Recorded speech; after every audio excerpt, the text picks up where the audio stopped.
Pascal.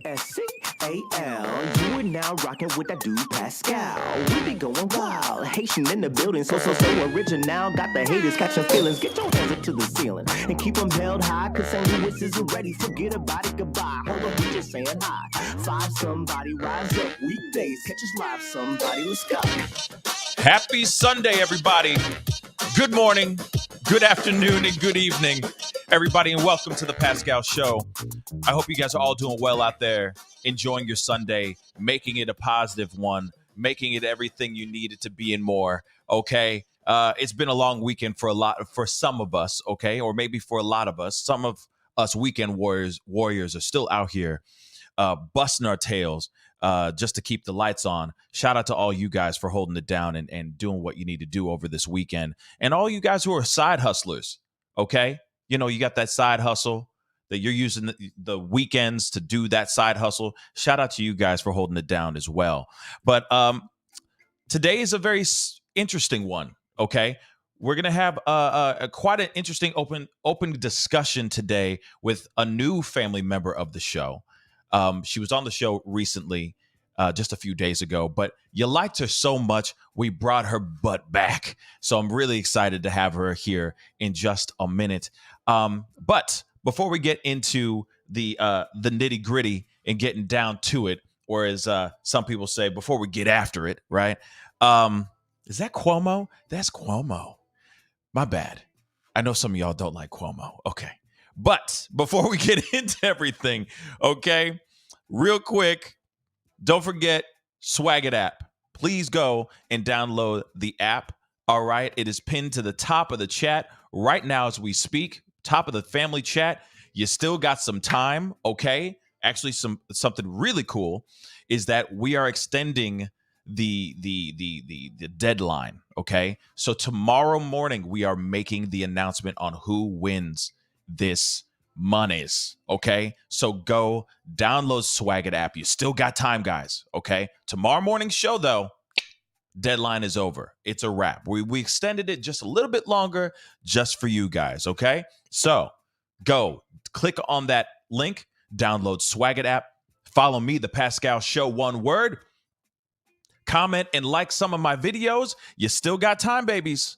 Some new money for the new year. You know you want it. You know you needs it. So go and do that right now. All right. So download that Swag It app. All right. And of course, throughout the course of the show, because I'm sure you're going to love the conversation that we're going to have. We got some burning questions. All right. All the things that I asked on yesterday's show, we're basically going to be talking about those things and then so much more. So if you really do appreciate that, hit that like button down below. Send it past 300 likes. You know your boy's working hard out here in these streets. And do not forget to hit that subscribe button. All right. Okay. It'd be appreciated. All right. And if you feel like joining or supporting the channel even more, hit that join button down below. It'd be greatly appreciated as well. Become a family member. Okay, so let us get into it. All right, let me kill this music so we can get straight into the nitty gritty. Okay, so obviously, as we already know, Bryan Kohberger recently had a status conference hearing. He obviously waived his speedy trial, for a speedy trial and all that. And now we're just kind of sitting. Honestly, we're just sitting and waiting for 6 months for June 26th to actually come here so that we could see his face again in trial. And so he can face these 4 counts of M and for burglary as well. But we still got a lot of questions on all this weird stuff that's been going on. The gag order, the sealed search warrant, all these things. Okay. And of course, what his former lawyer, Labar, said in a recent interview, basically saying, yeah, he could walk. He could very well walk. He could be exonerated for these things. What? I got many, many questions, and we have somebody very, very special to come on to talk about this. Please welcome a new family member, all right? And we love it all day long, guys. Please welcome our good friend, Andrea Burkhart, to the show. Hello. How you doing? Happy Sunday. Good morning and happy Sunday to you. Thank you, thank you. And first off, let me just say this really quick to everybody in the chat right now. Give this woman a whole bunch of purple emojis right now. Show her some support. Show her some love. All right. I will be showing her YouTube channel as well to get you guys to go and subscribe to her channel because she's very informative. But also, she's dedicated. This is called dedication. It's 8:06 a.m. on a Sunday. Okay, and she's on here wearing orange. Got up early for this. So, guys, give her some love, okay? Straight up. So, thank you again, Andrea, for being on here. I really do appreciate it. Yeah, my pleasure. Thanks so much for having me back. Anytime, anytime. You know for a fact you always got a place here, okay? And I will be annoying you a lot, okay? I'm done. Deal. Can you help me out? I don't know what this means. So we got a lot to talk about, and I know we're going to be in a crunch time. Okay, so guys, if you have any, just so you guys know, family, if you guys have any burning questions that you want to have her answer or us discuss, please throw it into a super chat. That would be greatly appreciated. Of course, I'll make sure we read them live as soon as you give them to us. Does that make sense? So super chats, definitely going to be reading those like crazy while we have her here. Okay. So just so you guys know about that. All right. So let's jump into this conversation, shall we? Now, Andrea, obviously you and I have been watching everything unfold. Nothing's really gotten into circus-esque type stuff as far as legal stuff going on, as far as the court, but there's been a lot of questionable things that have been popping off, right? Now, before we jump into what the lawyer, his ex-lawyer from Pennsylvania, Labar, said about like he could walk, and it doesn't really place him in that time for the crime and all that stuff. Before we go into all that, I do want to go into, I know something that you kind of had an issue with. You said it on the show the last time, and I was like, ooh, we got to talk about that. I need to hear opinions on this. Your thoughts on the gag order. Now, the judge issued a gag order in this, of course, this tragedy in Idaho, stopping police from releasing any more information about Bryan Kohberger. Now, from the last time you were on the show, when we talked about this live and all that, we made it basically abundantly very, very clear that obviously the gag order is now in effect. I know a lot of people were wondering, well, does it start in June? Does it start when the judge filed this actual gag order? And I know that you made it abundantly clear that as soon as it was issued, it's on. Gag order is in full effect.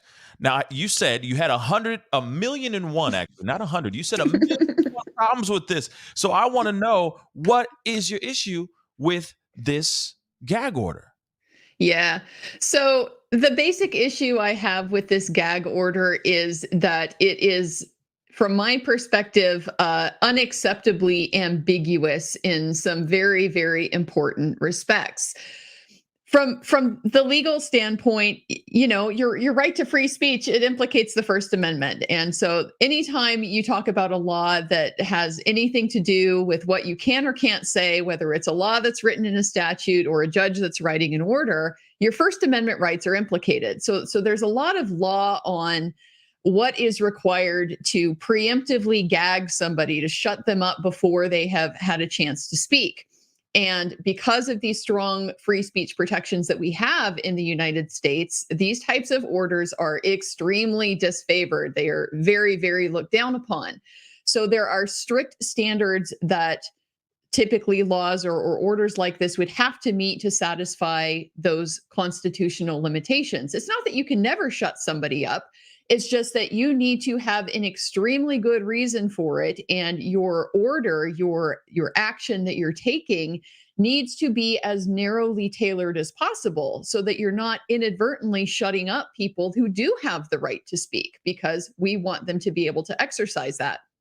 And so to make it narrowly tailored, to make it really fit the problem that they're trying to address, it's really important that these types of orders be extremely carefully crafted, that they be as crystal clear as they possibly can, so that everybody knows what type of speech are we talking about and who exactly is bound by it.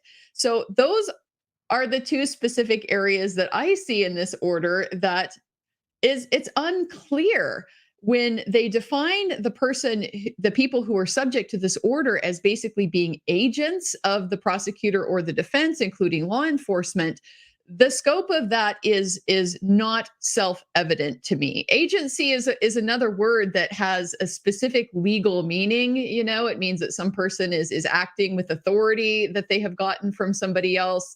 That authority might be because you've specifically told me I'm an agent for you. It might be because it's implied under the circumstances of how we're working together. It's not necessarily the clearest way to be able to identify somebody. And then there just become additional problems with, are we just talking about within Idaho here? Are we talking about all of the law enforcement officers who have ever come into contact with this case? Is it applying to them? So those are the types of questions that tend to undermine, this thing being really clear about who is supposed to be covering the way that the law requires. Similarly, it's the speech that's prohibited is basically communications about the case. And okay, I mean, we could read that as a definitive, but are we saying then that precludes procedural information, that the lawyers wouldn't be able to tell us, like, this is what the probable cause or the preliminary hearing, this is like what the procedure will look like. Here's the witnesses that are expected to testify. Here's the order of how it would go. That type of thing as well. It's not really spelled out where the line is drawn between what are we allowed to inform the public about and what are we not. It seems very clear to me that their point is they don't want the press to be where the facts of the case are being litigated. So, I understand they don't want the evidence being discussed. They don't want opinions about guilt, and all of that type of thing being played out in the press. They want to save it for the courtroom. But for all of these varieties of reasons, I just have these concerns that this order, may not be the best way of actually ensuring that happens.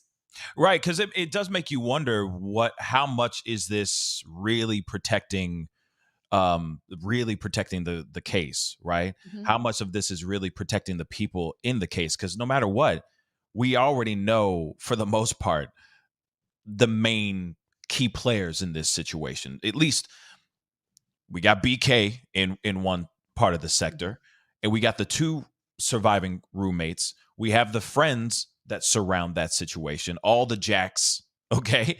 Jack, plural, all right? So many Jacks. But we have so many of those. Then we have the family. We got the dad of BK, Papa Kohberger. We got all those involved. So how much is this really protecting the case if there's more information that comes out, right? Why protect all this information or stop it from being out in the public or in the media when it's already going to be displayed in the case and during the trial, right?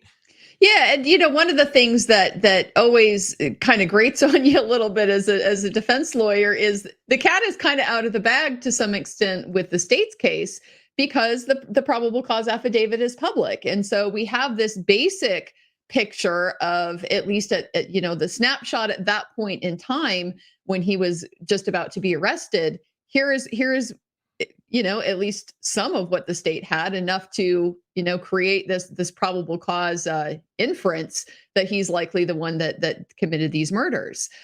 And so then you get gagged, before you have the opportunity to respond, to potentially point out, yes, okay, this state's version has been out there. It's been dominating the public narrative. And that's just kind of, that's just what happens. That's part of the system. But now that you, as the defense, you don't have the opportunity to really be able to point out, this may not be the case. It is entirely possible still that Bryan Kohberger is factually innocent. We can't rule that out. It's a possibility we have to continue to be open to, depending on how more of the evidence develops and unfolds as the procedure goes further along down the road. So it's frustrating as the defense lawyer when, the opponent side is out there. It is kind of accepted as the dominant narrative at this point in time, and you're now basically hamstrung in being able to suggest that there may be reasons to believe that there is another side of the story. Yeah, and that's what's so I could see the million and one problems you have with this already, because of the many questions, right, and then again, it's going back to what are they protecting, what are they trying to hold back? Because there's more. Obviously, there's a whole lot more that we're going to be talking about here, but what are they actually protecting? Who are they trying to? What's going on here? There's Mhm. already enough information out here, and the damage has already been done. So as far as those extreme, those extreme internet sleuths that are out here, the damage has already been done. So if you put out more information during the trial, people are already going to do. I mean, what's done is done, right? Mhm. Now it's just focusing on the actual trial and who did what and how did he do this and how can we find him guilty of doing said crimes, right? So Mhm. the fact that they're just holding everything back, it's very, very strange, and it's frustrating. It's It frustrating is. It is. for I lack of a better term. I totally feel you, and it's one of these things where I mean, I have a lot of ambivalence about this. I understand why the defense lawyer stipulated to this order being entered because, you know, the drip drip drip drip drip of information that could potentially come from the state is just going to exacerbate this problem, that we've already said that Right. this dominant narrative is out there, and it's just very challenging for the defense to be able to respond to that in a way that kind of keeps the playing field fair. So I understand why they want to do it. Right. The jury is going to be instructed when they are first seated in this case that it's important for them to keep an open mind until all of the evidence is in. That's why they're not even supposed to talk about the case, like start the deliberations or anything like that until the evidence is in. They've been instructed. The closing arguments have been made, and they're formally instructed by the judge. Okay, now it's time to start your conversations about the case. Because if you decide at some point along the line, all right, I've seen enough, he's guilty. Well, now you're no longer open to that possibility of the new information coming in and potentially changing your perspective on that. So that is why it's so important to wait for the process to play itself out. It's just, I imagine, very challenging uh, for somebody in this situation who is already, the accusation is out there. You can't unring that bell, Right. and so not being able to respond to that, I'm sure could be very frustrating. Absolutely. We got a super chat here really quick. Corinne, thank you so much. Karen, thank you so much for the 7 Canadian. I appreciate it. Hi, heard somewhere that the gag order issue expires in March. Is that correct? So, real quick, from my understanding, the search warrant expires in March and not the gag order. I thought the gag order stays throughout the entire court, throughout the entire trial until when and if the judge decides to lift that gag order. Is that true? It's exactly right. The specific language in the gag order is that it shall remain in full force and effect throughout these proceedings until such time as a verdict has been returned unless modified by this court. So the gag order is going to be in effect throughout the entire process unless the judge specifically changes it.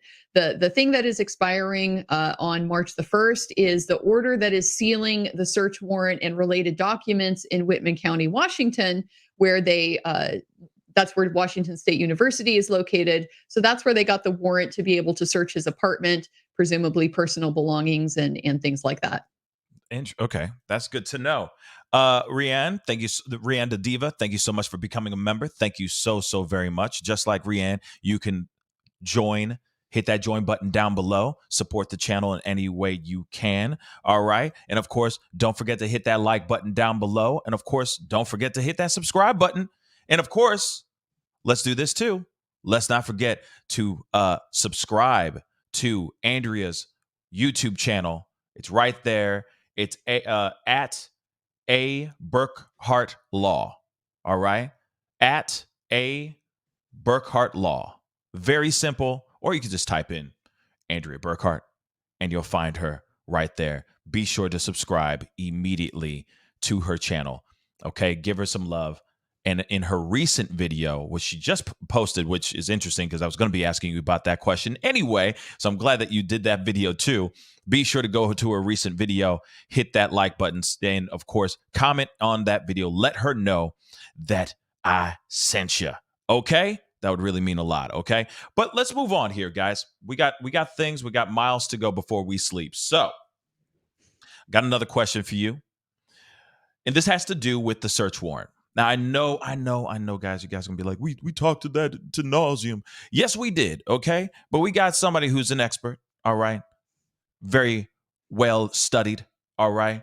And I do need to get into this as well. It just doesn't, still to me, is so strange to me. I know that we discussed this last time you were on the show, but I just wanted to circle back really quick because there's some more information, or there's some more questions that are now popping off. So, of course, the Idaho judge now has sealed the search warrant for Bryan Kohberger's Washington apartment because it, quote unquote, could result in a premature end of investigation.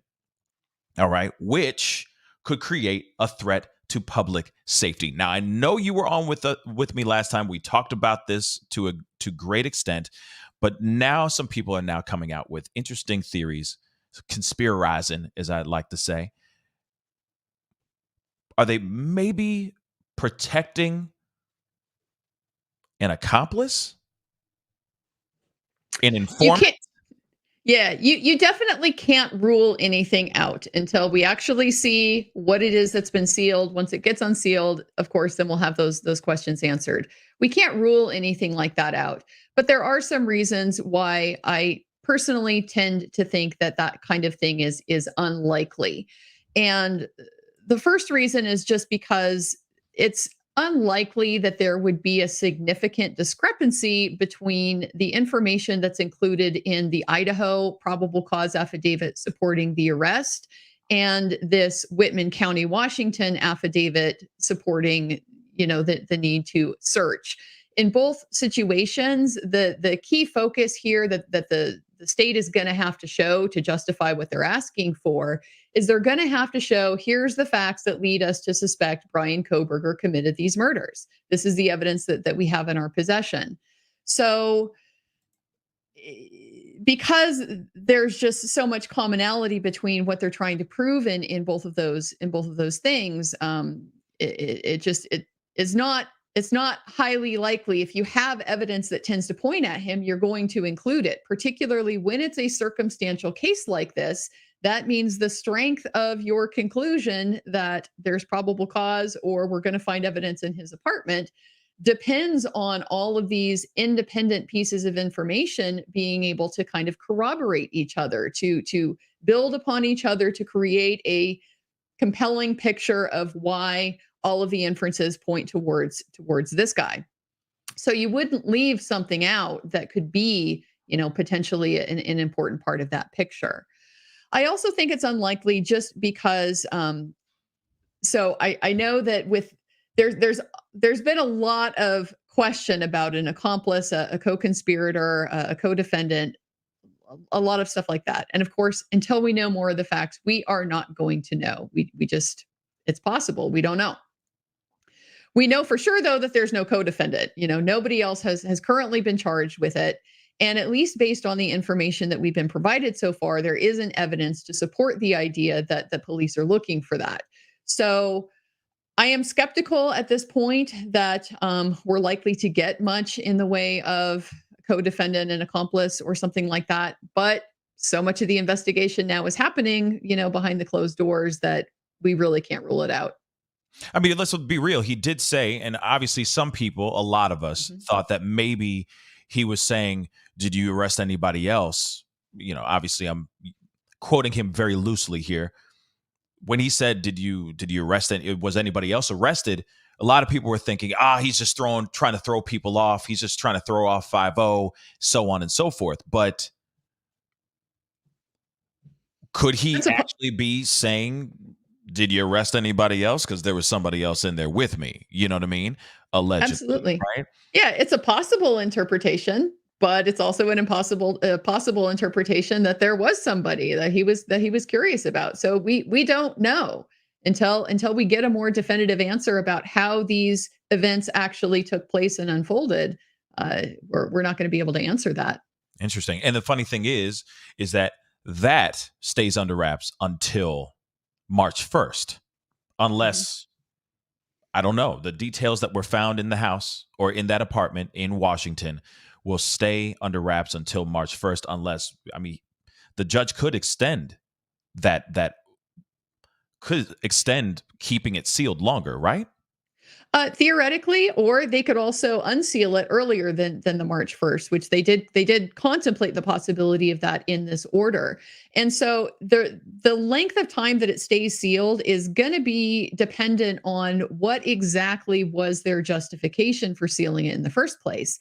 And as you pointed out, it's a little bit ambiguous. You know, they've deliberately used this language that doesn't give you a lot of details about why they think it could result in the premature end of the investigation and create a threat to public safety. Right. But we just know that that's kind of the ultimate reason. And so if that's because on the one hand, these proceedings were being started before his identity was publicly known, before he had been arrested. The concern is we need to not alert him to the investigation targeting in on him.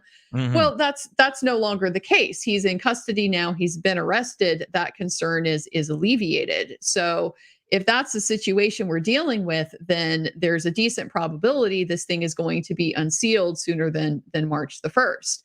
If, on the other hand, like you're pointing out, there's other considerations that have to do with protecting the ongoing nature of the investigation, additional information that perhaps they aren't ready to disclose yet, then that could potentially justify keeping it sealed. There's nothing in the order that I read yet as suggesting that is really the concern. And the reason why I say this is because concern, well, uh, let me backpedal a little bit. There's a reason, a justification for sealing something like this could be that we need to protect his right to a fair trial. A lot of times with a search warrant, we're relying on details that are not ultimately going to be admissible evidence in court. We're going to be talking about stuff that, when this thing goes to trial, the jury isn't going to be able to hear about, or we're going to be recovering things that end up, being if not exculpatory, at least not implicating him. But, it can sound bad depending on what it is that they take. So they can justify a lot of times keeping a lot of this stuff sealed in the interest of that type of information not getting out there and potentially tainting the jury in the process. But there's a different legal evaluation and analysis that they go through in Washington when they're basing it on that kind of justification. And they don't mention that in this order. So that suggests to me that wasn't their primary motivation when they made this decision. It doesn't mean that it can't be a consideration now that they can decide, we need to address it from this point forward. But just based on what we have at this point in time, I don't see that standing out. Then let me ask you this: who are they protecting? I feel like a lot of people are thinking that too, are asking that general, regular court of public opinion question.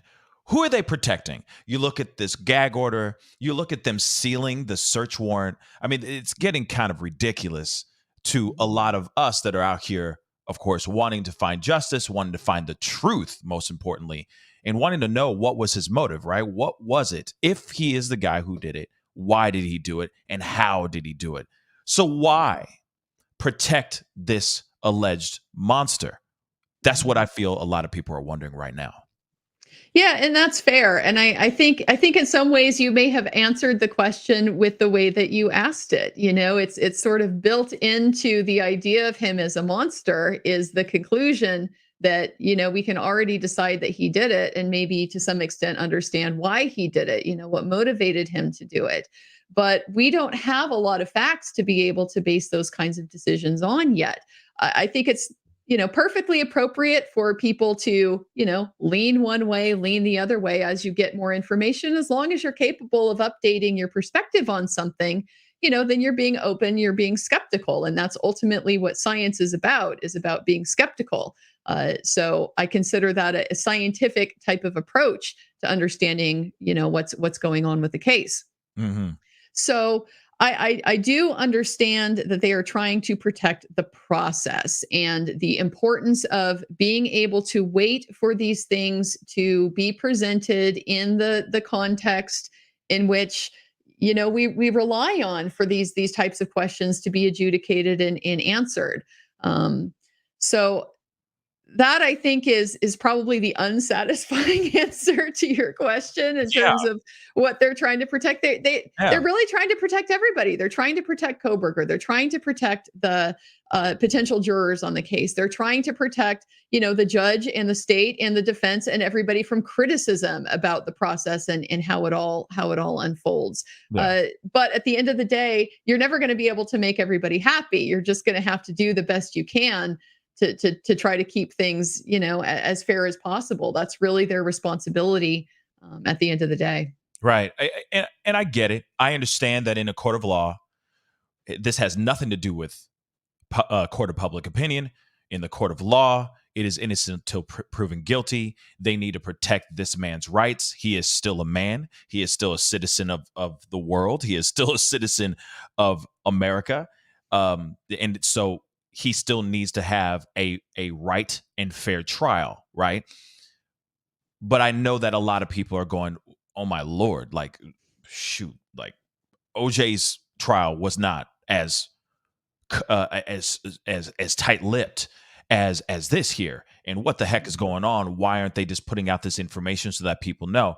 And I do understand the information superhighway is super fast, right? I like to call them the internet screets. These internet screets are dangerous and can sway very, very quickly, either way. So I do understand that, obviously with all the information that we've gotten so far about Bryan Kohberger, it is easy for the court of public opinion to sway on the side of him guilty, right? Than for them to go, well, now, wait, there are possibilities where he could be exonerated for these actions, which we are going to be getting into that conversation in just a minute. But I do want to say really quick, first off, Mimi, thank you so much for the 95 CHF. I don't know what CHF is, but I appreciate the super sticker. Okay. And for Jim Halpert, thank you so much for gifting 5 people memberships. Thank you so very much. That is so amazing. Thank you. Okay. And again, guys, you still get an opportunity right now to go and download Swagit app. All right. There's still an opportunity for you to win 100 smackers. Okay. So go download Swagit app. The link is pinned to the top of the family chat right now. Follow me, The Pascal Show, one word. Comment on some videos, like some of my videos. We are making the announcement tomorrow on tomorrow's show. We decided, you know what, since you guys have been flooding in, downloading, following, and all that stuff, we decided, hey, let us extend for one more day. Extend the opportunities for this giveaway for one more day. So go download the app. Follow me, The Pascal Show, one word. Like, comment on some of my videos. You still get a chance to win some new money in the new year, just so you guys know. Go and do that right now. And of course, if you're here for the first time checking out this show, hit that like button down below. Hit that subscribe button as well. All right. It'd be great to have you a part of the Pascal Show family. If you're enjoying the conversation, be sure to do that. Okay. So we got to get into these things. Okay, Andrea, we got some more we got to talk about. All right. We got another lawyer who's been putting in his own 2 cents about everything as well. And this is weird. To me, this is weird. I didn't get really, we went into depth about this conversation on yesterday's show where I just had so many questions, okay? And of course, in this, we're going to talk about the legal stuff, but then later on, we're going to go into our own personal opinions and, go into speculation land just for a little bit. because I'd love to hear your just, uncensored opinion about this whole thing and this whole tragedy, of course. But there's something new now. This lawyer came out, his former lawyer that he had for maybe like 2 seconds out in Pennsylvania. He has come out and he had some things to say about the evidence that they are pinning against Bryan Kohberger. So let's take a look at this article, this title at least, because this is what we talked about yesterday, guys. Please go and check out that video. I had many, many questions. So we are going to be circling back and talking about these questions here too. But it says Idaho suspect Bryan Kohberger's ex-attorney shrugs off evidence used to arrest him. He claims that the DNA on the knife sheath could have been there for an indefinite period of time, and cell phone pings, which we'll talk about it. We're going to be talking about two separate things. So before we go into the cell phone ping, tower near doesn't place him at the time of the crime and doesn't place him at the crime. We're going to talk about these in two chunks, okay? So one part, he's claiming that the DNA on the knife sheath could have been there for an indefinite period of time. Now, obviously, I think that's, that's very simple for us to realize that, yeah, to me, it sounds like he had this knife sheath, the knife in the knife sheath, for a long time. He cleaned it up, but maybe he didn't clean it up as thoroughly as he thought he did. Real quick on that, him saying that the DNA on the knife sheath could have been on there for an indefinite amount of time. What are your thoughts on that? Yeah, well, so what he's really getting at is that because, like we've said, this is a circumstantial case. If you can start to undermine the strength of some of the inferences that lead you to this conclusion, then the strength of the conclusion tends to be undermined as well. And so this is very much the approach the defense is going to have to this case, is looking systematically at what are the key inferences that are necessary to lead to the conclusion that Bryan Kohberger is probably the perpetrator, and how solid are they? It may be that after defense investigates, yeah, they're really solid and there's not going to be a lot for us to work with here. But it's also possible that some of those are not going to be as strong. And so if they're not as strong, then that is potentially going to help the defense establish reasonable doubt in more of a trial situation. So with the DNA,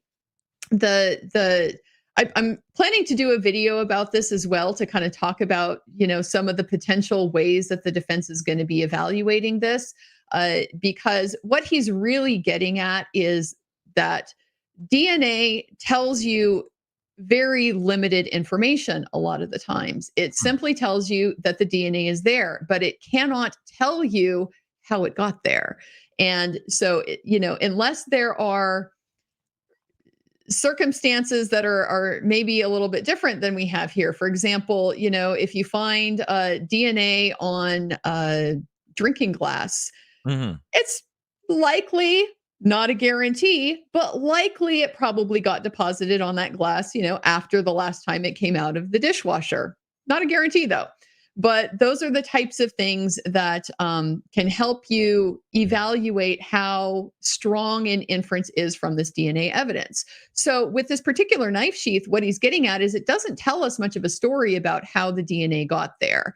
And that is something that they're going to have to evaluate. There are going to be ways to look at exactly what type of testing was done here, what types of results they got, to shed light on some of those questions. And so, for example, if this is a high quality piece of DNA versus a low quality piece of DNA, is it associated with skin cells? Is it associated with a body fluid? Right. Is there no association like that at all? These things can all help tell the picture, and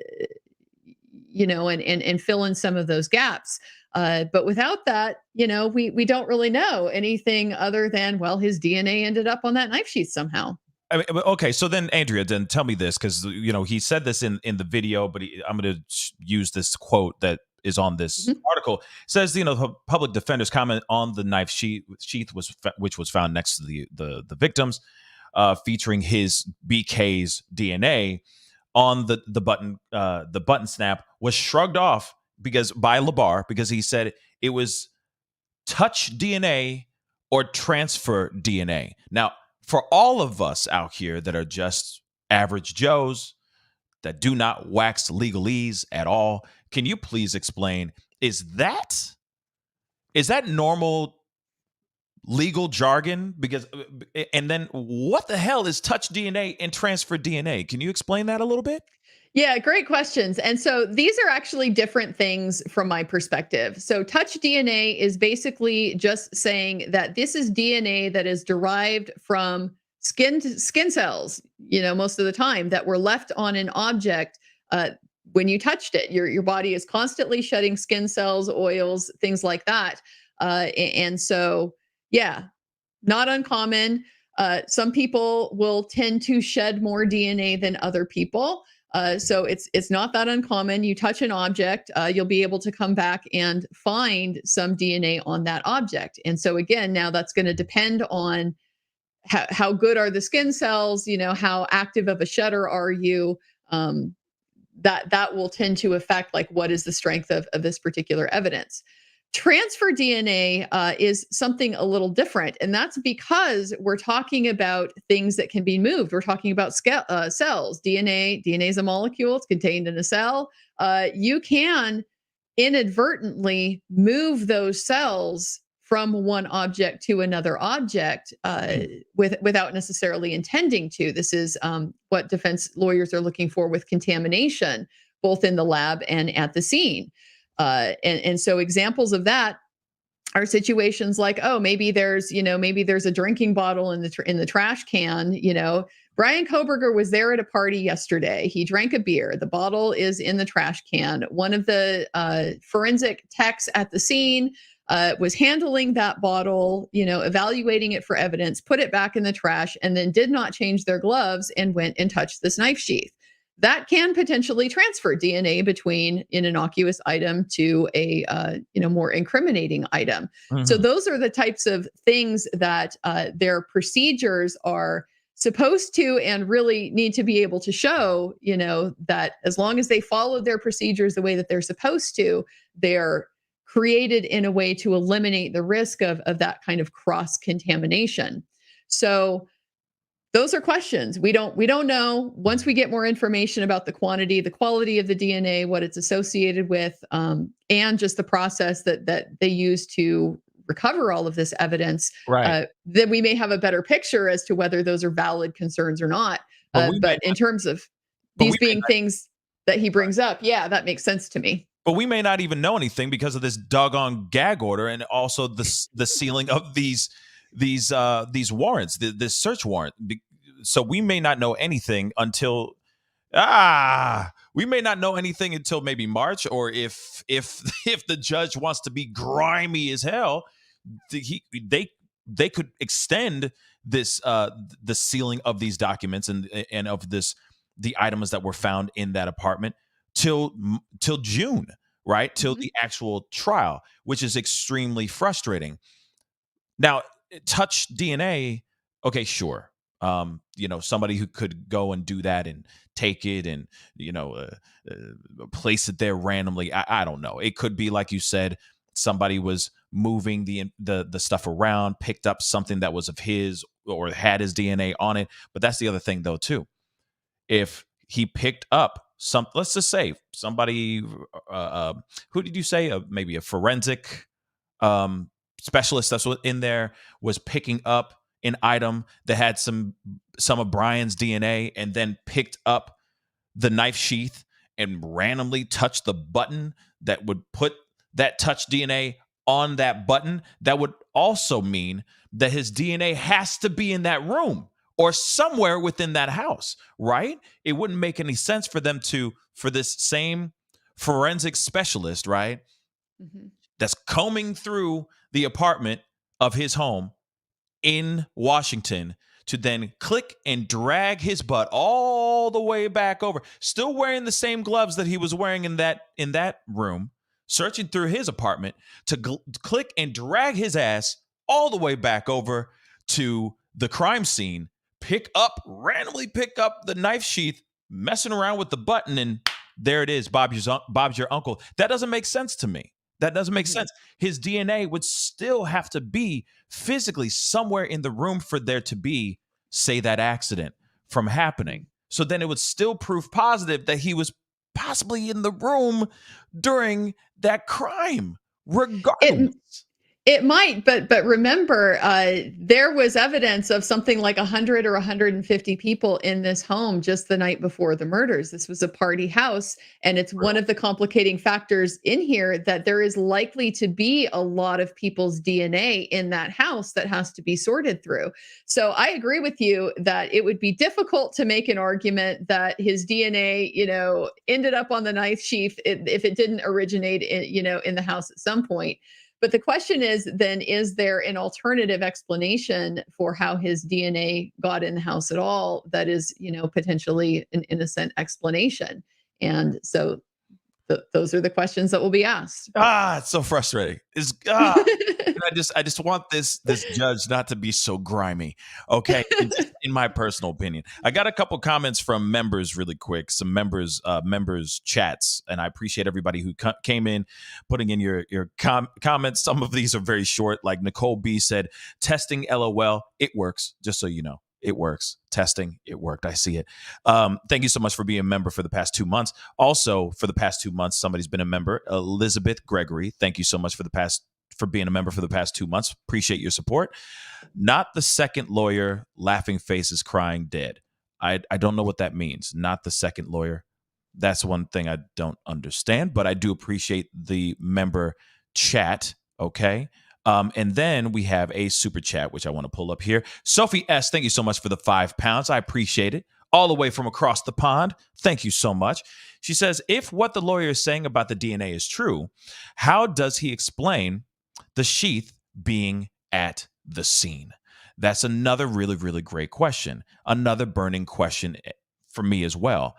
How can this sheath randomly be in this house at this time during one of the most terrible, most horrific moments ever for the university, for Moscow, Idaho? How can this sheath be there when he lives 10, 15 minutes away in a whole other state?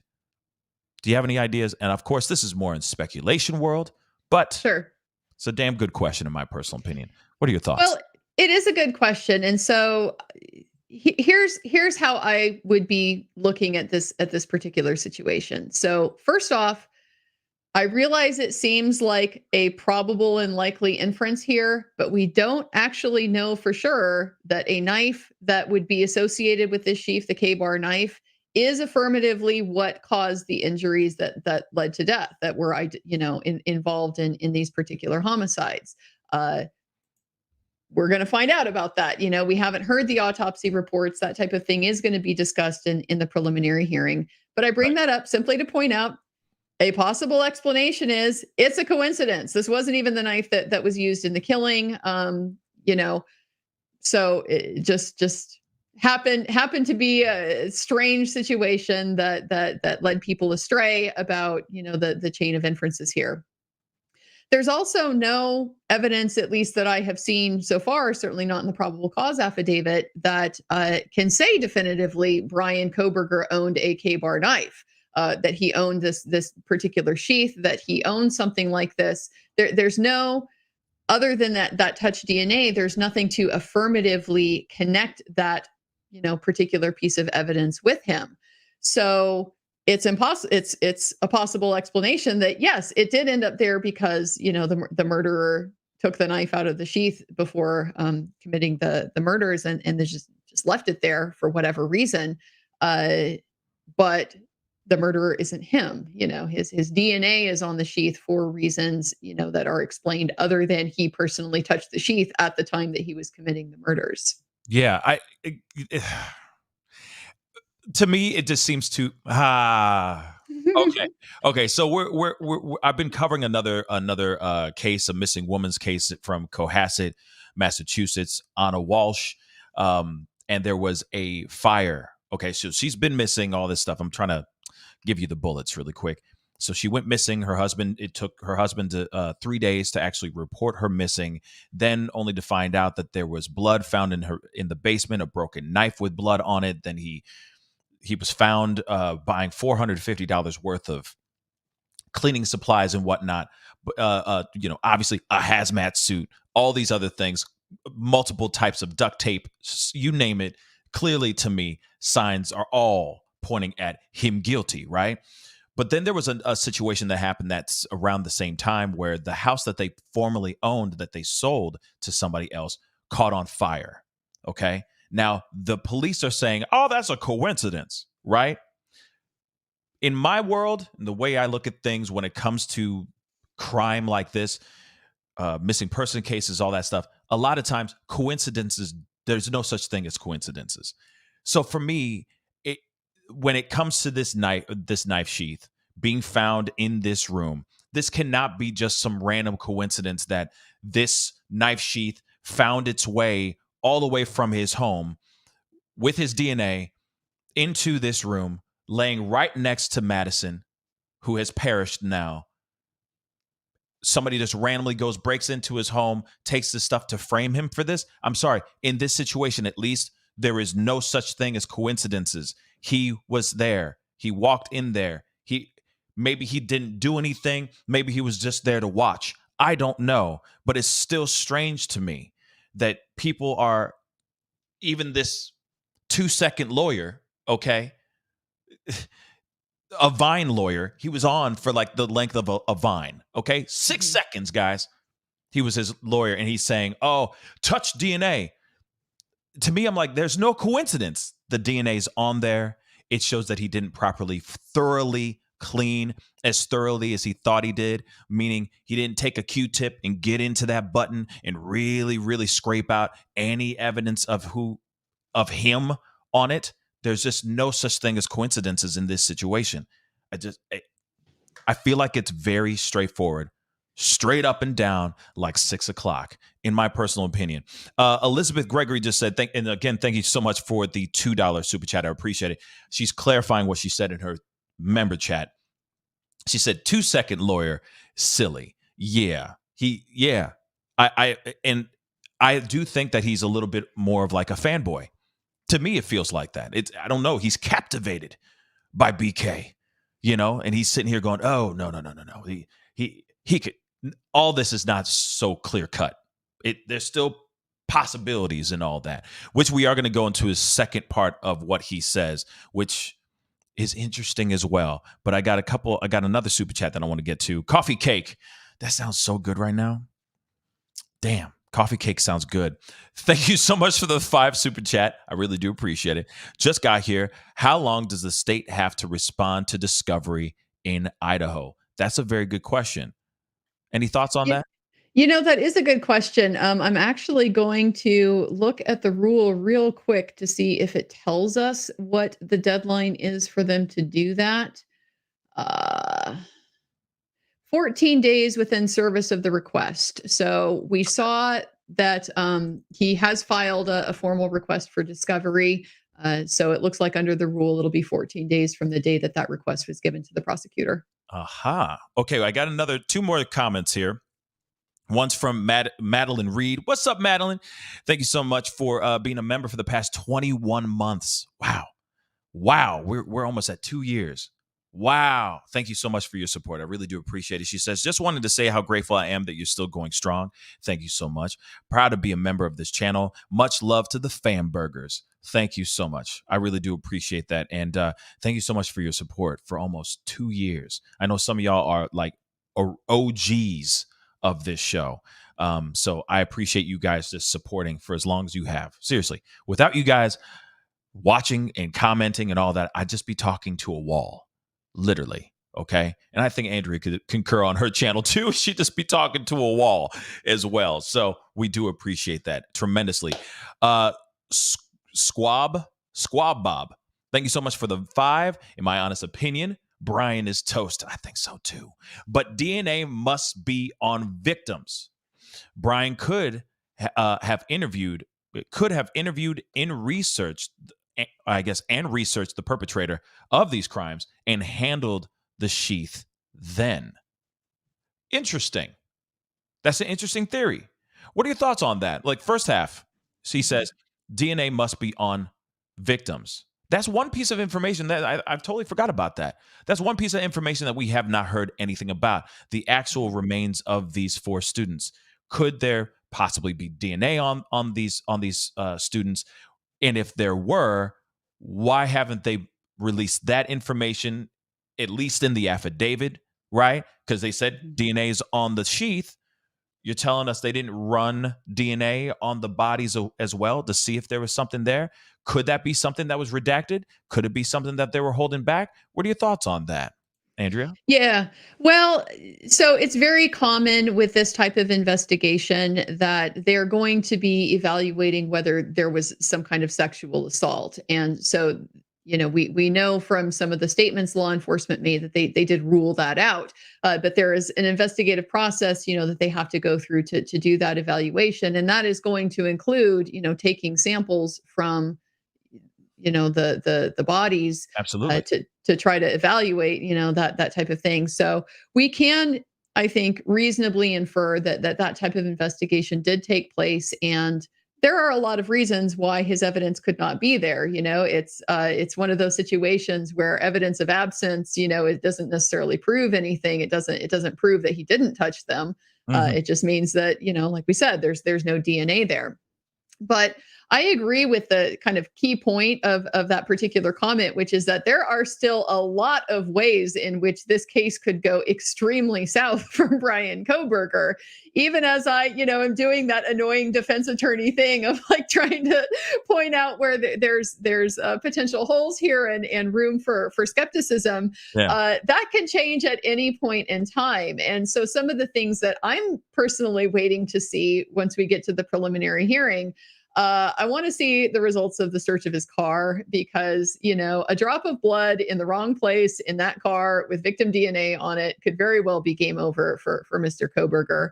The other thing that I'm interested in seeing is his devices, his computers, his cell phones, searches that he was looking at, that type of thing is often a gold mine of information about what you were thinking, what you were doing, your thought processes. I mean, everything in those critical time periods, they're just going to know so much about him and what was going on with him at that time. So that type of evidence is also the sort of thing that pretty good chance it's going to either rule you in or rule you out. So we don't know which one it's going to be, but it's going to be very compelling information, I would expect. Yeah. Yeah. It is true that, of course, they did say that there was no essay on the girls, on any of them, actually. So as far as that kind of DNA, they haven't found anything like that. And I do feel that they would be instantly saying, I feel like that would absolutely put him at the scene of the crime for sure. In that probable cause affidavit, like I don't see why they wouldn't put that huge smoking gun piece of information if they said there was DNA on the bodies of these 4 individuals. You got to remember, some of them had defensive wounds, some of them didn't. Okay, so there must have been some sort of struggle. There must have been some sort of tussle of some sort. Maybe there was a tussle between Ethan and the alleged and BK or whoever it was. The fact that they didn't say anything about that in the affidavit leads me to believe that there was no DNA that they found on the bodies. Well, let me then offer you some reassurance that that actually that may not be the case. And the reason why is because before they arrested Bryan Kohberger, they didn't have his DNA as a target sample to be able to test against. So it is possible that the reason why that's not mentioned in the probable cause affidavit is because they had recovered DNA from the bodies of the victims, perhaps their hands, under the fingernails, something like that. But they didn't have anything to compare it to. So they weren't able to say at that point in time, oh, this matches Bryan Kohberger. But if they do have any evidence like that, you can 100% be sure that they are running those tests now. They absolutely do have his DNA now that they can check. So Yeah, can't I rule see. it out based on Yeah, what we know right now. I see your point, though, because when they ran the DNA, they had to go through a genealogy, like a 23andMe type of thing, Ancestry.com, whatever, to actually get to Bryan, right? They had to find his DNA in that way and get him. And then they pinned that. That's what they put into the affidavit. Basically, all the percentage and this, that, and the third, carry the one divisible by two. They did all that stuff. Okay, the doohickeys, I like to call it as well. So they did all the doohickeys, and then they said, "Hey, now that we have this, and we were able to find him, and we pinned him to this and all that, this is his DNA." So you're right. You're absolutely right. Actually, that makes me smile a little bit. I'm glad I could improve your Sunday. Yeah, no problem. You just put a cherry on top. Yay, and some nuts. Great. No, now the thing is that but we won't find out. We won't find out. That's the tragic part. We won't hear nothing, y'all. They're gonna sit here. They're gonna have it. They might have some. Yeah, you're right. They may have some serious smoking gun information right now that we will never know about until the trial. They will, in prosecution, will throw it out there, hopefully right off the bat, and hopefully it's an open and shut case if that's the case, right? But you never know. Now, real quick, before we go into some of these super chats and all that, because we do have some questions and everything, that is interesting that you just said that now that they definitively actually have this man, got his DNA, they're now able to go and match things more in a solid way. They could be running a whole lot more. They could be running a whole lot more tests to stick it to this man, right? But the second half of this title, okay, we went into detail on yesterday's show about this, but I wanted to hear from an expert, okay, and from Andrea Burkhart. All right, don't forget to subscribe to her YouTube channel. All right, but second half of this title, cell phone pings. This is what his ex-attorney, his Vine attorney, okay, 6-second attorney said in this interview. He said, cell phone pings off tower near the home doesn't place him at the crime. Now, obviously, the burning question is, do the pings matter? Can they actually pin him at the crime? Now, real quick, he explains that that police went off cell phone pings rather than GPS coordinates. If it was GPS location coordinates, you're talking down to a meter as to where Bryan Kohberger was at the time of these crimes. Whereas a cell phone tower ping is that you're within the radius of that tower up to 20 miles. Okay. And obviously he lived, I think, less than 20 miles away from the house as well. So can we talk about these pings, Andrea? Let's talk about the pings. So actually the video that I put out this morning is about specifically this issue. It's about the pings and how a defense lawyer is going to look at what the probable cause affidavit tells us about the pings, and then the questions they're going to have that the FBI's expert who did this analysis for law enforcement is going to have to be prepared to answer. He may very well be able to answer those right now. We just, again, don't know because we've got this very limited information. So there's many, many technical issues with pings. And so the bottom line kind of comes down to just the devil is really in the details. We don't know exactly what they're talking about when they use this language in the probable cause affidavit that says the cell phone utilized cellular resources in the area of X. There are some very well accepted and understood methodologies for being able to locate somebody based on their cell phone's communication with different cell towers. But how precise that location can be and how accurate it is depends on a lot of different factors.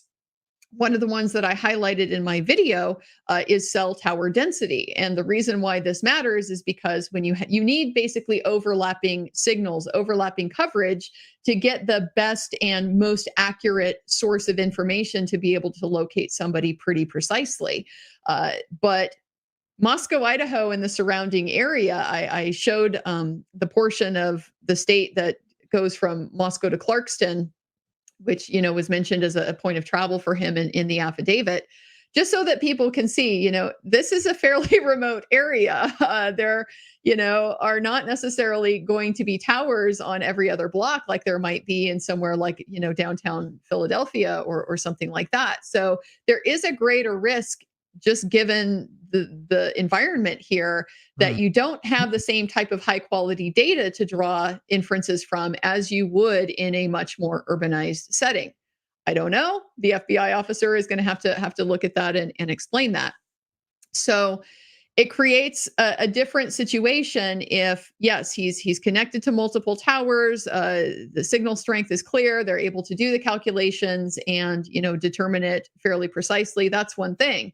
But if they're just saying, oh, his cell phone pinged off of a tower in Moscow, that's what this defense attorney is pointing out. Cell towers, they can have a pretty large range. I mean, it'll vary depending on, how the tower itself is built and other factors like are there mountains around and stuff like that. But it can be many, many miles like this. And so if all you have is, well, his phone pinged off of that tower, all it really tells you is that his cell phone was within that 20-mile range of that tower. That's not a very precise location. You might be able to give you a little bit more, like here's the angle he was at relative to the tower, but that still has a potential to cover a pretty broad area. So the devil is going to be in the details when it comes to understanding how strong are these pings and how well are they going to substantiate the state's case. Interesting. Because that's the thing. Yeah, you're right. The devil is in the details, given the fact that he lived less than 20 miles of the house.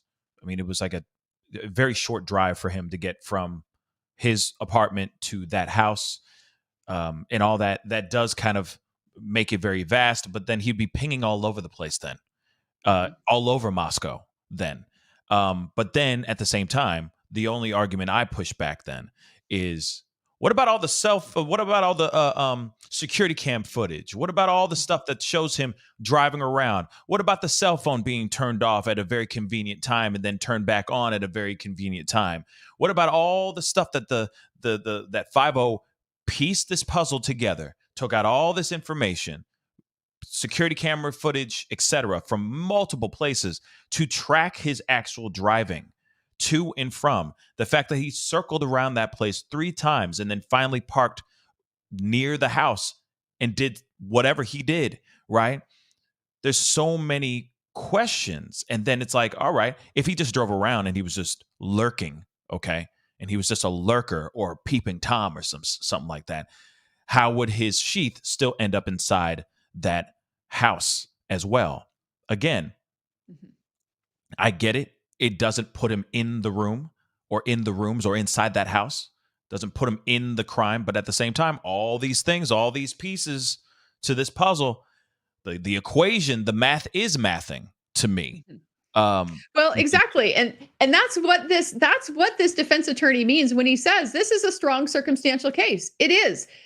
I mean, I agree with his assessment of that. If all of these pieces of evidence hold, yeah, there's a really strong circumstantial case that Bryan Kohberger is the person that did it. And so that's why we're pointing out there may be some ways in which this evidence will not hold, or it can't be as definitive as perhaps we might like it to be.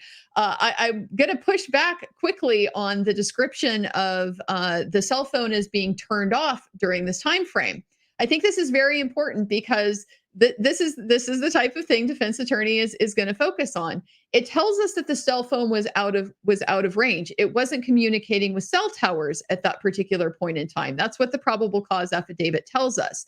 So the law enforcement theory for why that is because he could have turned the phone off or put it in airplane mode as a consciousness of guilt type of preparation, because he knows, that could potentially place him near the scene of the crime. But a possible alternative explanation also is that because his cell tower went out of service. There are lots of places, like I pointed out in this area, where you get just a little ways down a forest road and your phone is not going to be connecting to anything for quite some time. So these are alternatives that are going to be explored, and the defense is going to be looking at whether they can be ruled out as possible explanations or not. Yeah. Oh, yeah. They'll definitely lean on that. But then that's the thing, though. Obviously, for being such a brilliant guy, he did some very dumb things that make him. Let's just say, if we're looking at it in the whole world of innocent till proven guilty, this is still making him look guilty as hell, and it's still making him look suspicious as hell. If he was going to do this crime, he shouldn't have. Or if he did this crime, instead of him turning off the phone, he should have let it on and just left it home. Mhm. That's what he should have done, but he didn't. He turned it off, drove around a whole bunch of times, got caught on camera many, many ways, circling around, did this unthinkable thing, then went back home. And then on his way back home, turned the stuff back on. And then he went back 5 hours later. Why? Because he went to go get the sheath. That's what I think. I think he went to go get the sheath, had a change of heart, and maybe he had to change of heart because he was thinking of, man, I'm going to have to go and do more damage, take more lives. Maybe he didn't want to do that anymore. I don't know. But still, the pings to me, I feel, show something. And yes, there's no coincidences in this situation. That's just what Well, the way I'm going to try to encourage you to keep a skeptical attitude towards what you read about this case is to just remember that every single person who was wrongly convicted, who was actually innocent and yet went to prison and, spent time there was a reason for that. Okay. It didn't just happen in a vacuum. There were facts and circumstances that led a jury to conclude beyond a reasonable doubt, we think this person did it. And it's only with the hindsight of additional evidence and understanding better, the limitations of some of the things that have conventionally been relied on in courtrooms to produce these types of convictions, the limitations of eyewitness testimony, the limitations of false confessions, lots of things along those lines. Those are all situations where you might on first glance be looking at that and thinking, well, this can't be a coincidence. The guy was there, somebody identified him, he confessed. How are those all coincidences? But we see over and over again that yeah, actually sometimes it is a coincidence. Sometimes it is a situation that is, it looks bad when you first see the pieces, but as it turns out, that being bad did not add up into factual guilt. Okay, well, let's go into these super chats here real quick. Alicia, thank you so much for the 5. I see many in the chat comparing OJ and Casey Anthony to this case. I don't see the similarities. If you do, please go into detail as to why. Thanks. And I know, yes, there have been a lot of connections to OJ, and if the glove don't fit, then you must acquit. Somebody said if the knife, what did they say? Something like, if the knife don't match, then you don't have a catch, or something like that. Someone said that yesterday because we were talking and we had some conversations, some phone calls, and somebody called in and said, what if the knife, he used a different knife? He didn't use this K-bar, but he used the sheath. Like, what if he bought the sheath or had the sheath separately and it didn't match the knife, but the knife is a different type or different style of knife, but he used to use it to sheath the knife to sheath the knife. And that's a very interesting question because, of course, it's very easy for them to sit there and say, oh, well, then if it's not the knife, if it's not the K-bar, then how can you place them in that place at the same time? Like, if the glove don't fit type of thing. So what are your thoughts? Because I know a lot of people have been comparing OJ and the Casey Anthony case as well to this as well. What are your thoughts on that? Well, I think that the reason why that comparison jumps to people's minds is because, if I may be frank, these are situations that are largely in the public regarded as wrongful exonerations. They're seen as situations where the defense was maybe able to nitpick or capitalize or sell an alternative theory that may not have really captured the public's imagination as a theory of the case. And so I think there is concern that this may be that type of situation that, oh, he's guilty, but the defense is going to, be able to poke holes or gin up a situation that's going to result in him being exonerated, even though he really did do it. And so I mean, my perspective on that is that that is kind of always a risk in a criminal case. The reasonable doubt standard exists for a reason. We have it as kind of a principle of our system that you really need to be convinced of somebody's culpability before you deprive them of their liberty, their basic humanity. Locking somebody in a cage and labeling them as a criminal, these are, significant things to do to somebody. Mhm. So it is the cost of that system and the kind of standard that we put on ourselves as moral people. We're not going to just throw somebody away, on a mob type of system. We're going to give them due process. We're going to dot all the I's and cross all the T's. We do that for us, as much as we do it for that guy, so that we can be assured that we're doing the right thing. The cost of that means that sometimes the evidence doesn't prove guilt beyond a reasonable doubt. Sometimes actually guilty people do go free. That's something that not everybody, has a whole lot of comfort with, That's but it is just the way that things function. That is very, very true. Yeah, you're right. We always talk about, oh, the innocent guys are constantly locked up all the time, but shoot, there's a lot of evildoers that get exonerated lawfully too, right? That get to walk away and then write a book, or talk about writing a book. Like, if I had done it, then this is what I would have done. You know what I'm saying? But Yeah. that's a whole other conversation in itself. We got another super chat. MKD, thank you so much for the 10. Well, if he wore gloves while committing the crime and didn't earlier in the weeks handling the knife, it makes sense why no DNA is on the body. Correct me if I'm wrong, please. What are your thoughts on that, Andrea? Yeah, that's absolutely a reasonable interpretation of the evidence. Yep, that straightforward. See, there you go. Straight up and down like 6 o'clock. See, dry, simple, bang, right there. Absolutely. He definitely was, and that's what I think. He was probably handling the knife. I do believe that, I mean, of course, this is speculation, of course, but I do believe that he had this for a very, very long time, that he had it in his possession. It may have been passed down to him. He may have bought it at a pawn shop. You don't even know. But I feel like he had it for a long time, long enough for him to go, okay, I need to clean this, long enough for there to be DNA in, on the buttons, button snap and all that stuff, because I feel like he's had it for a while. That's the only logical explanation I can think of before he did these unthinkable things. But thank you so much for that super chat, guys. MKD, I do appreciate that. Another one, Mikey S, thank you so much for the 5 Canadian. PCA sloppy and helps.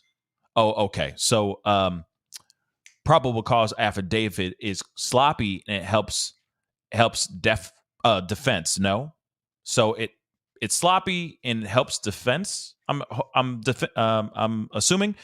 Admitting Ping shows in Moscow that he wasn't there.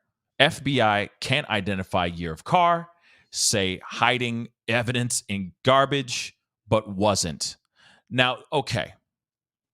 Of course, this is kind of broken a little bit, but let's go on this piece by piece. All right. Mm-hmm. So he's saying that the probable cause affidavit is sloppy, but it helps the defense. Is that not true, or yes or no, Andrea? Well, in the sense that the probable cause affidavit is not overplaying the state's hand. It's not trying to cover up holes that are potentially there, then yes, in that sense, I think it helps the defense, because they're able to see just from reading this probable cause affidavit. Here are the questions that we're going to need to have answered in order to evaluate how strong these inferences are. And so this example here of the ping showing that he wasn't in Moscow, that's a good example. This is a single line on page 15 of the probable cause affidavit where the police mention that on the day following the murders, November the 14th, his cell phone connected with a tower in Moscow, but for unrelated reasons, the police don't believe that the phone was in Moscow at that time.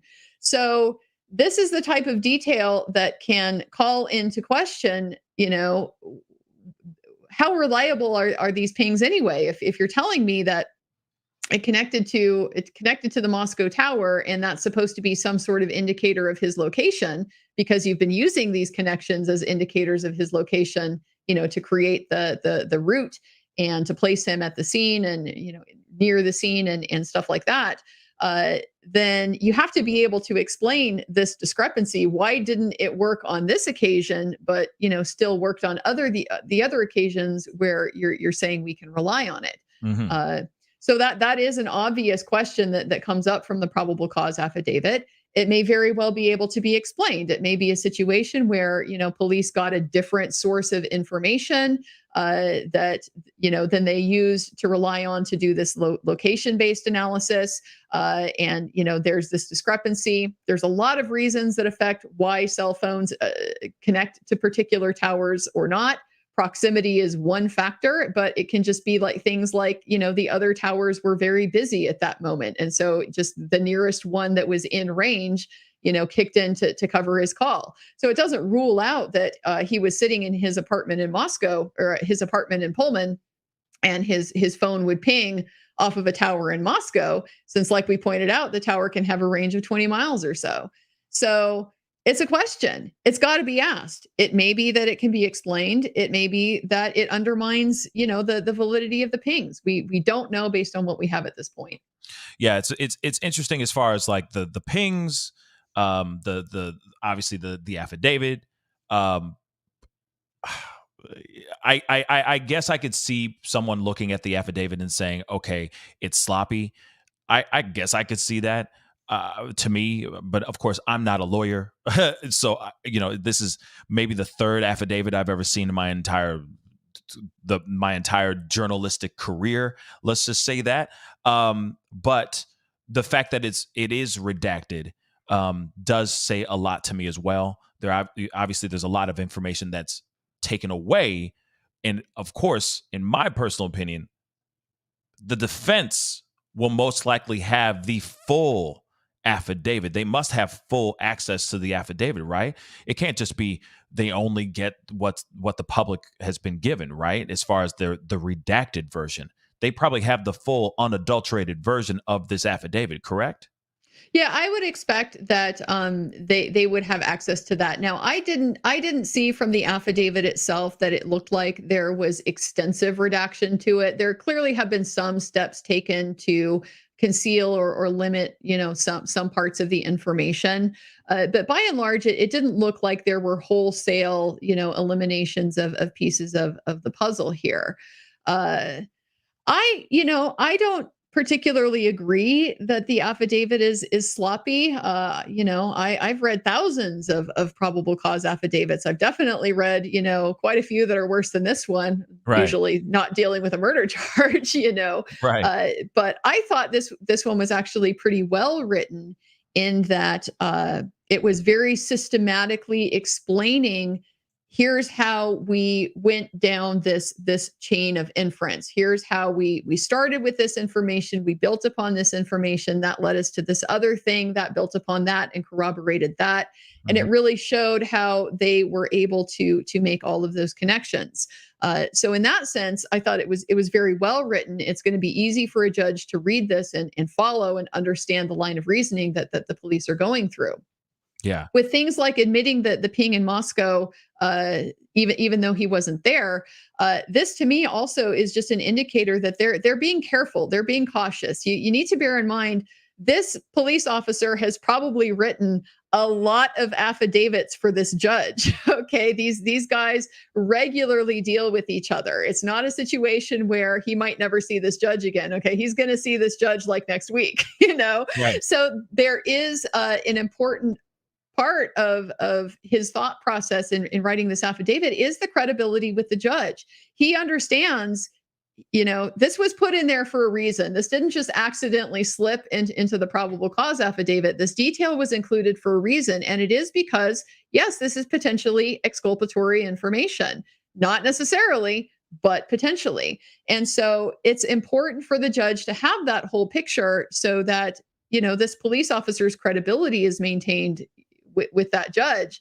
If the judge reads the affidavit, this line isn't in it, and then we get to the preliminary hearing and we hear that there are all kinds of problems with the ping data and the ability, the judge is going to be a little bit taken aback. Like, why didn't you tell me this back 6 months ago when we were evaluating whether to arrest this guy at all? So I see it as a signal that, yes, there are potentially going to be challenges to the pings. We don't know how strong they are. We don't know how good they're going to be. But it is just a little bit of a signal there that there may be more to the story. Now, what's interesting too is, like, moving on into the rest of this super chat here. FBI can't identify year of car, say hiding evidence in garbage, but wasn't. Now, the last part of that, real quick. Last I checked, he was dumping garbage in a neighbor's trash can at like 4:00 in the morning. I have yet to hear anything saying that he wasn't dumping garbage in over there. And of course, we have been led to believe that this was evidence that he was trying to hide. Like, this wasn't like nudie magazines that he was trying to hide from his parents or something like that. This was literally like him walking across the street to dump garbage in a neighbor's trash can, which is very, very strange. The fact that he cleaned out that car with surgical gloves, and they have eyewitnesses that saying that he was doing that. They're trying to thoroughly clean out his car with surgical gloves on. I have never seen anyone do that when they're just trying to clean up their car. Not never. But then, as far as the FBI can't identify year of car, yes, there was that part that was very strange. The fact that it was 2015 instead of a 2011 to 2013, but at the same time, they still had the make of the car correct. The years were off, but at the same time, they were still looking for a white Elantra within those years. Also, I will point out, even in the affidavit, which I'm going to pull up here really, really quick, they even said in the affidavit that the year of the car that they were looking for had changed as well. I'm trying to see if I have it here, but they, because I don't have it queued up or anything, but I remember them saying that they were looking for the car and that the year of the car changed within the affidavit too. So, and then they didn't put that out to the public at all. They still stayed with the 2011 to 2013 make, which later on in the affidavit, they're saying the 2015, I think they said something along the lines of 2013, something like that. They upped the range that they were looking for, but they never said that to the public. So that's the same thing I say about the hiding evidence part. They haven't really disclosed everything about this alleged him dumping stuff into the trash can. As of yet, we don't know what he was dumping in that trash can. All we know is that he was dumping stuff in somebody else's trash can, which is still suspicious as hell. Andrea, your thoughts? Yeah, well, so this is another one of those pieces of information that there may be multiple explanations for it. When I read through this part of the probable cause affidavit with the identification of the car, what it suggests to me is that their surveillance footage is not that clear. It's not that high quality, which would make sense if this is, nighttime footage. There might be some light, there might not be some light. This might be heavily pixelated. So it's difficult to get the kind of granular detail that you need to be able to, directly match what you're seeing on this video with, an actual car in real life in the world. So This is something they had another FBI expert do for them, do the analysis of the surveillance video, and based on that, decide, okay, what we're seeing in the surveillance video is a Hyundai Elantra, and it's within these particular model years. All it tells us is upon further review, he indicated it could also be a 2011 to 2016 Elantra. He had previously said 2011 to 2013. We don't know why he changed his mind. We don't know what upon further review means. We don't know the details of how he reached this analysis at all. And so just like with the pings, these are going to be things that they're going to need to be examined. They may hold up, they may not. Can't rule out that it's not a Hyundai Elantra at all. That was just the best estimate that he was able to come up with. With limited video footage that he had. May not be likely given, the APB they put out and stuff, but we just can't rule any of that type of thing out from my perspective. So yeah, until we get that information about how did you make this identification in the first place? How good was the information that you relied on to reach this conclusion? And why did you change your mind in the course of reaching this conclusion? It's hard to know how strong that identification is. Absolutely. Now, the thing is in this affidavit, I found that the part said, after reviewing numerous observations of suspect vehicle one, the forensic examiner initially believed that suspect vehicle one was a 2011 to 2013 Hyundai Elantra. Upon further review, he indicated it could also be a 2000. This is a very large gap, guys. He expanded the gap. So he said it could be a 2011 to 2016 Hyundai Elantra. As a result, investigators have been reviewing information on persons in possession of a vehicle that is a 2011 to 2016 white Hyundai Elantra. Very, very vast, very, very large, much larger gap of years in make of that particular car. And obviously, again, just to echo what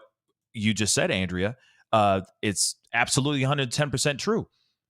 The footage that they have is probably grainy, crappy as hell. They could probably make out a few things and certain characteristics of this car to make a fair assumption that it's going to be a Hyundai Elantra. They did even say that they have somebody in their team that specializes in cars in general. So they did their due diligence. This guy did their due diligence, and they said, "Oh, wait a second! It could be even more of an earlier model. It could be a more of a later model, which I mean, it could be a 2016 type of make of car. It could be more recent than just a 2011."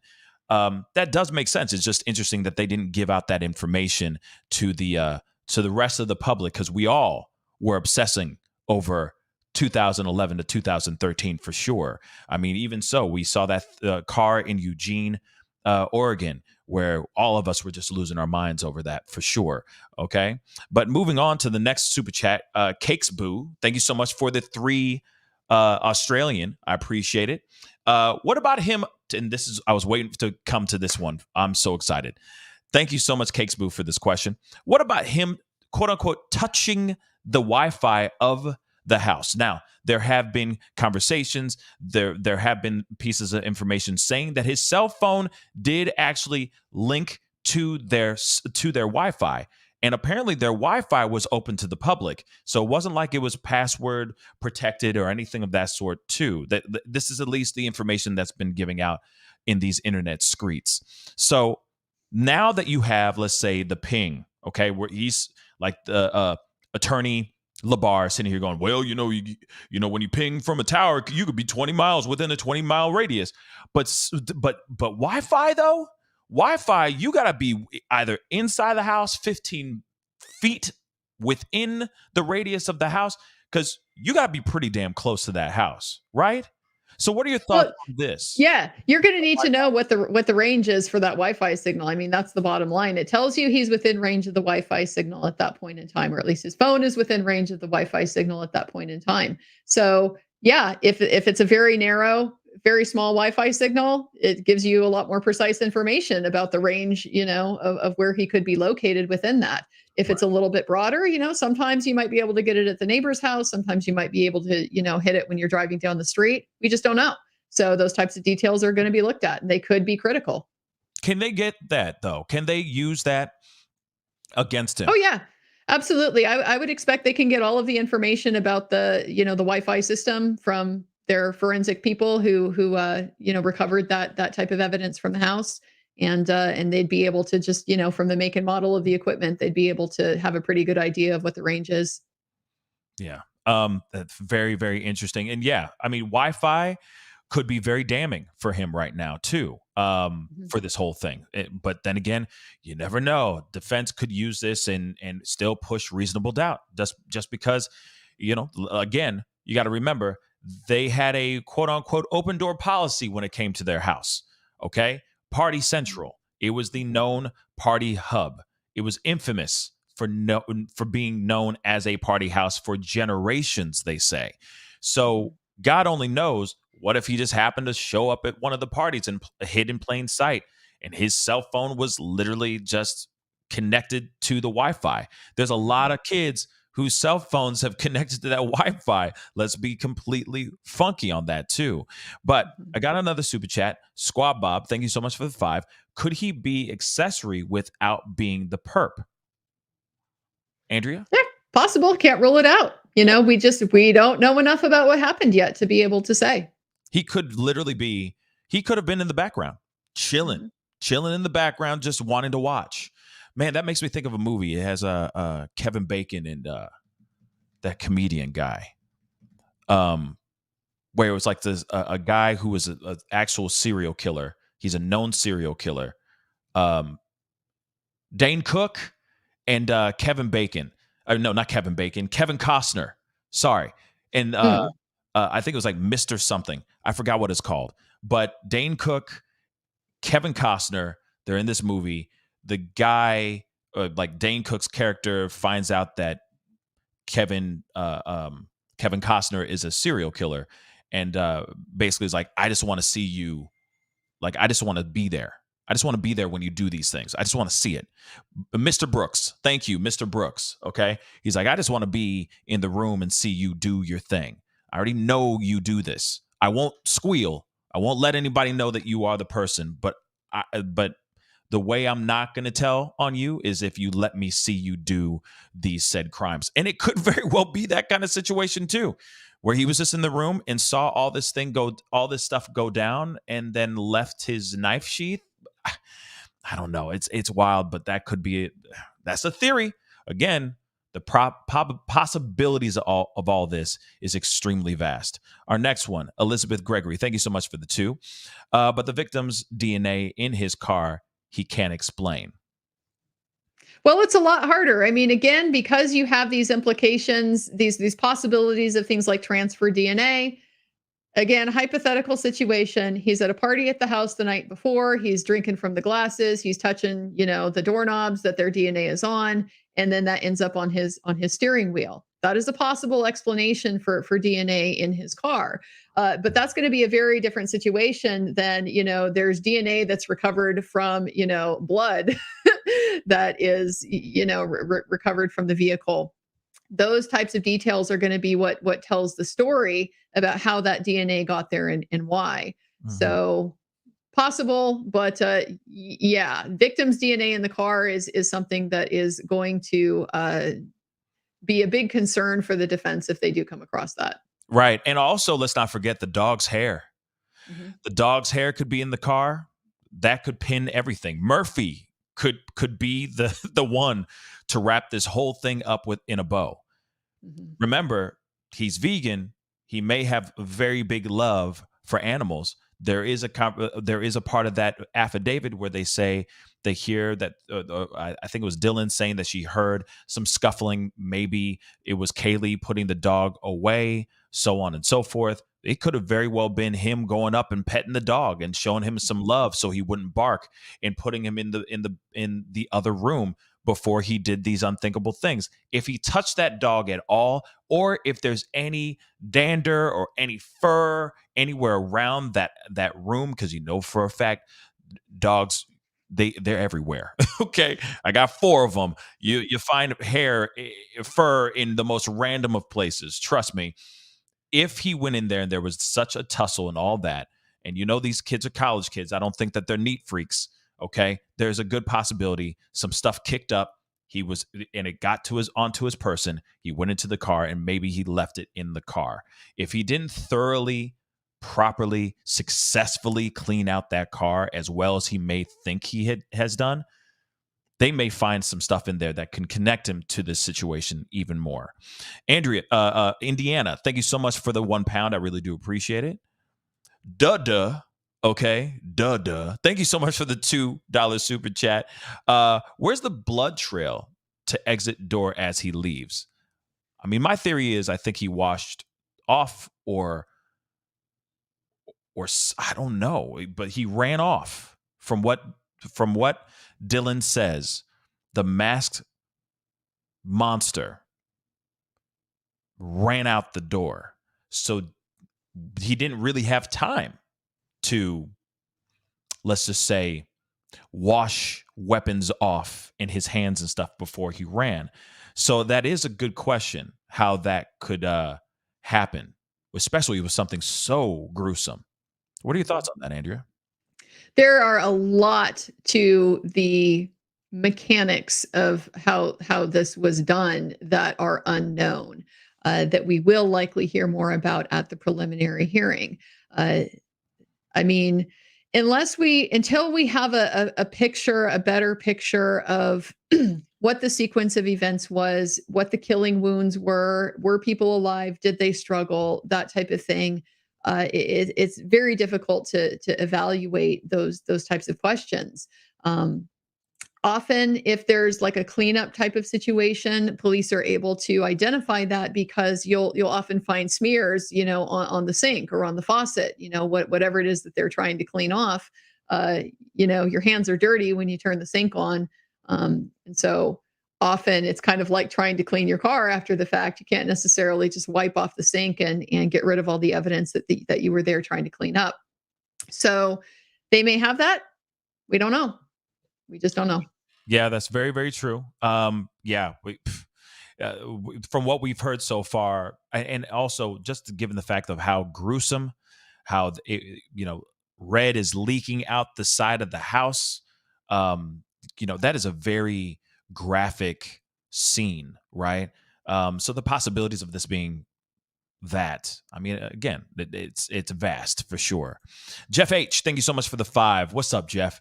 What percentage of evidence does the PCA, the probable cause affidavit, reveal prosecution has? I assume they have much more, but how much? That's a very good question. That's why we have Andrea here. Can you answer that? Well, what is not included in the probable cause affidavit is very likely all of the evidence that they had that at the time of the arrest, they hadn't necessarily been able to develop it in a way that either points to Bryan Kohberger or eliminates Bryan Kohberger. So again, these are going to be things like the autopsy records, those types of details, interviews with the neighbors, interviews with the other students who had been in this area. All of those types of collateral pieces of the investigation that they would have done and we can anticipate. But we didn't see anything about that in the probable cause affidavit because it didn't provide a link to him at the time. Now that he is arrested, his identity is out there, and they have, again, his DNA, they have whatever evidence they got from the car, whatever evidence they got from his apartment. They have his photograph now that they can go around and show, potential people that they've already talked to. Have you seen this guy before? They can follow up on all of that stuff. So nothing like that is going to be in the probable cause affidavit. That's just a factor of the timing of how the investigation unfolded. Let's go on to the next thing. Coffee Cake, thank you so much for the 2. Are we going to know when defense received discovery? We can infer it will be within that 14 days of the rule unless we get a motion that tells us, that didn't happen. There needs to be some court action to make it happen. So I would assume it's likely going to take place within that 14-day period. Okay. 14-day period, guys. 14-day period. Next one, Steffi JPEG. Thank you so much for the 8 Australian. I think it's smart law enforcement point out their own flaws in the affidavit.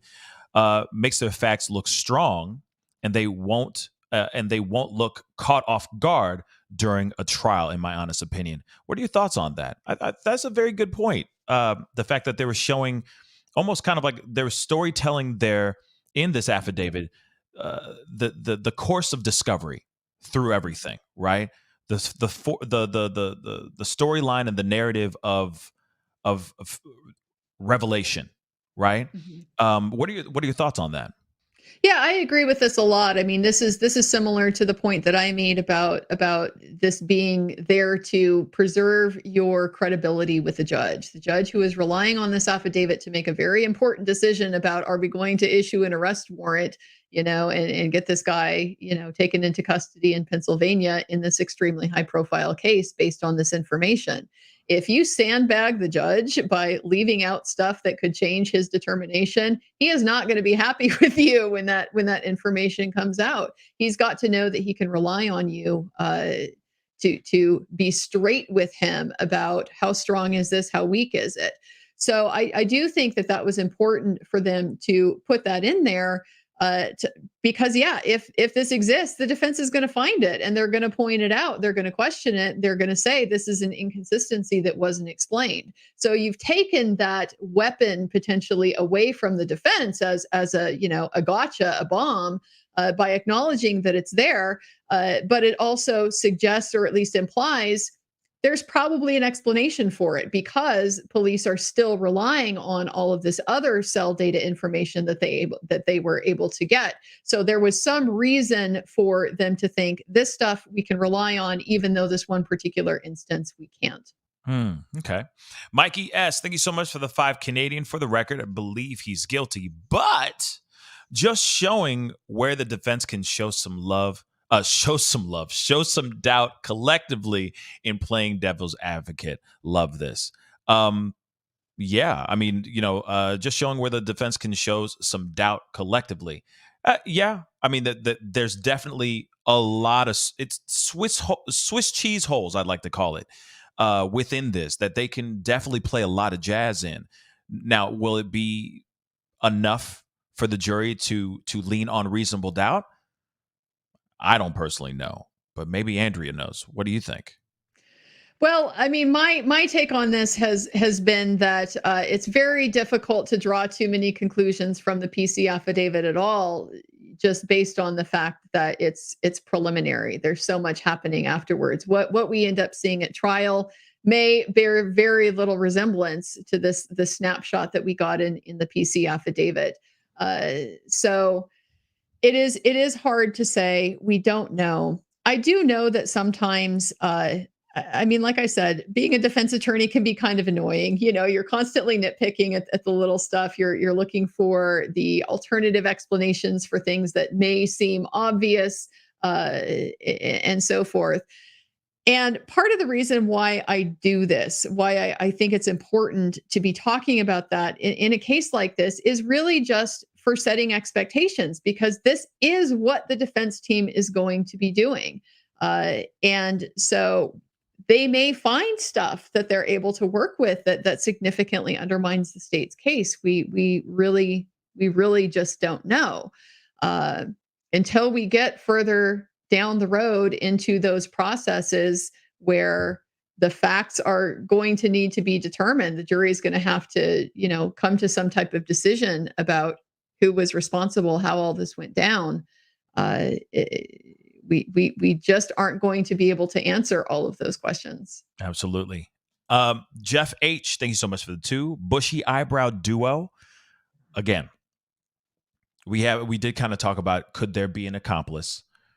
Could they be protecting somebody else, like within the protection of the sealing of these search warrants? this gag order, and I feel like within the gag order, I think that they're trying to protect the victims and the victims' families. I really do think that piece is about family and the two surviving roommates. But when it comes to the sealing of the search warrant and the items that were found within this search at his house, it does give us, a lot of people, the idea that there could be another person. And given the fact that, and this of course is in speculation land, this is what we're doing right now, but given the fact that this whole tragedy happened less than 20 minutes, it all happened in less than 20 minutes. It's pretty damn surprising how quickly this was allegedly one man that did all of this on two separate floors. I don't know. What are your thoughts on that? Could there be another bushy eyebrow monster out here lurking in the streets still? You can't rule it out based on what we know at this point in time. I haven't seen a lot of evidence for it, but I can say that, it hasn't been disproven, certainly. Part of the issue with the timeline is it's going to be like the rest of this case, the circumstantial case. It's stronger the more independent pieces you have that you can put together that tend to all corroborate the same conclusion. And so that's going to be a critical issue in evaluating the timeline here, because we have to look at how are the pieces adding up between the information that we got from DM, the independent information they're able to get from, for example, looking at the cell phones. They said Xana's, and I think also Dylan's and Bethany's, and then potentially things like autopsy results as well. You can typically get a time of death estimate. Is that going to correspond with the other information they were provided?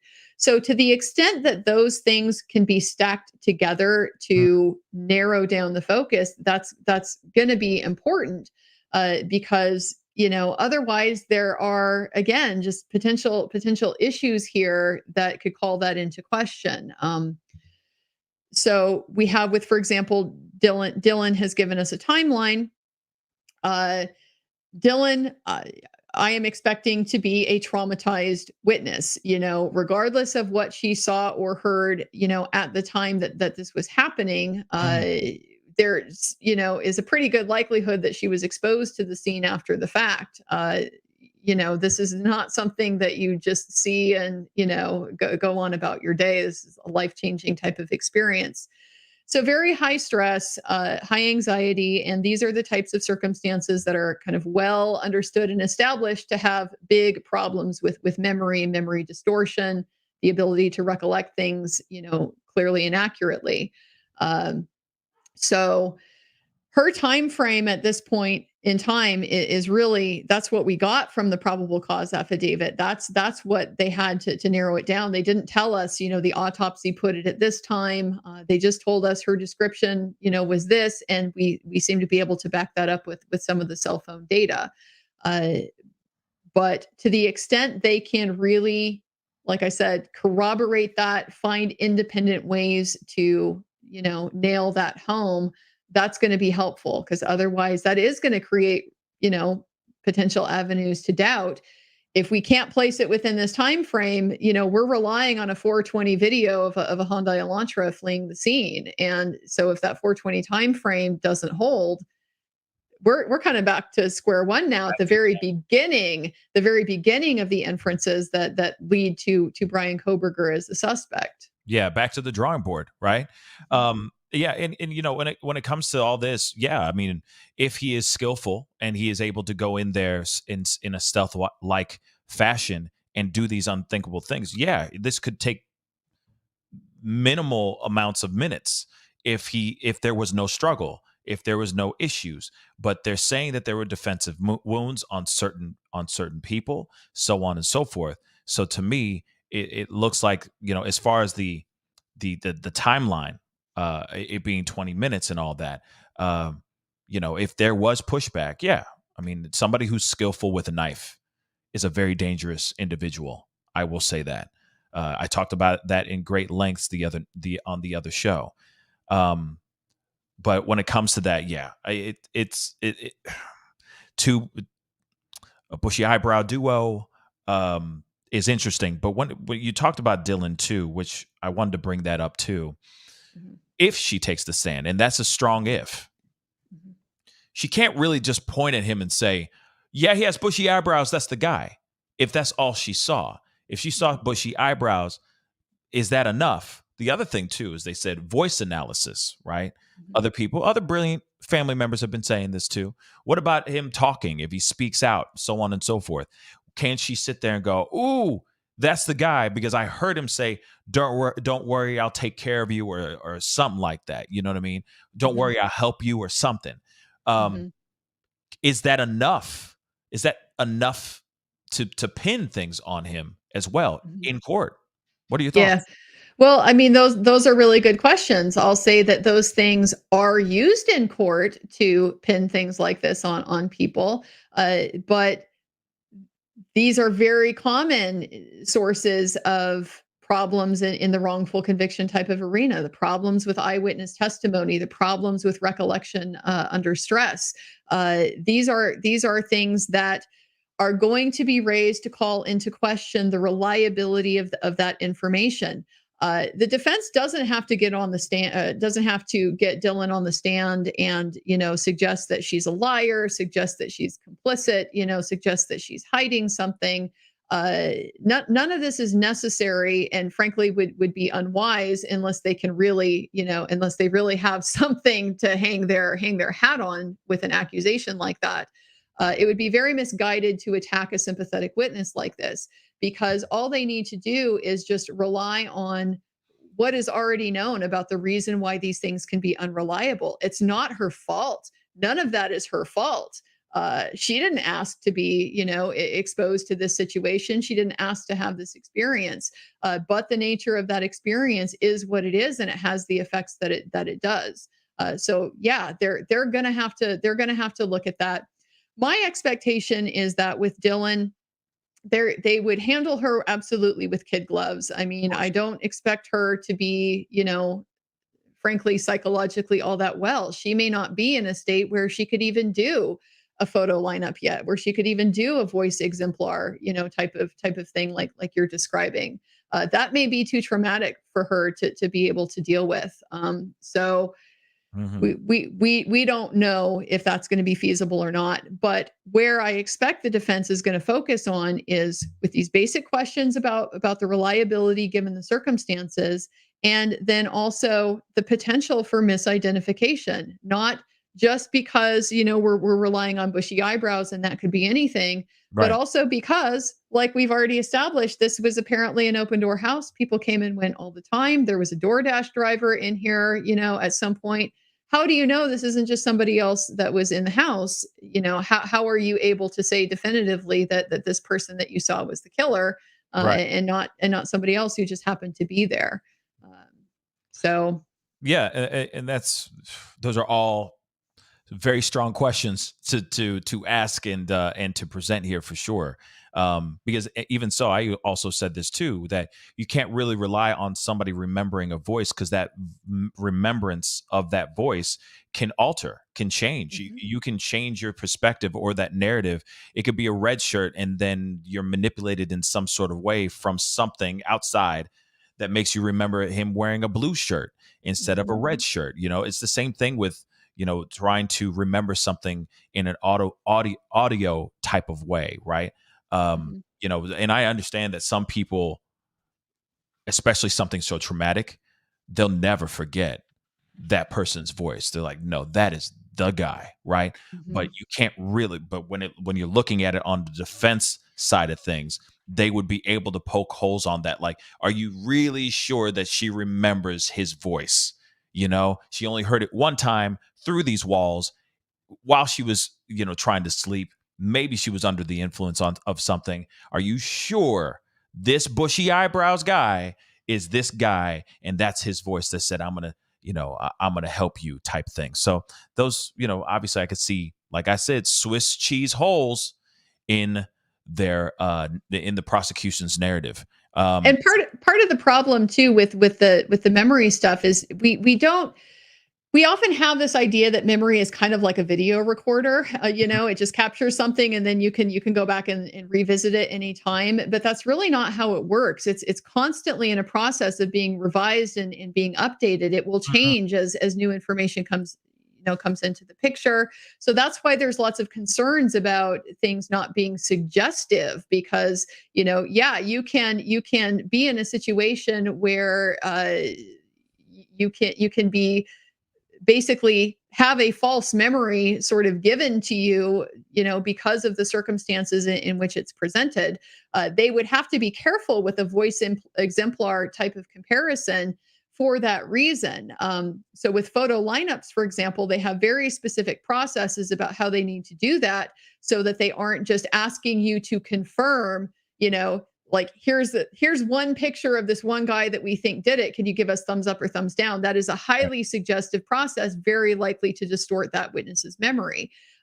So they would have to come up with something similar like that for a voice exemplar.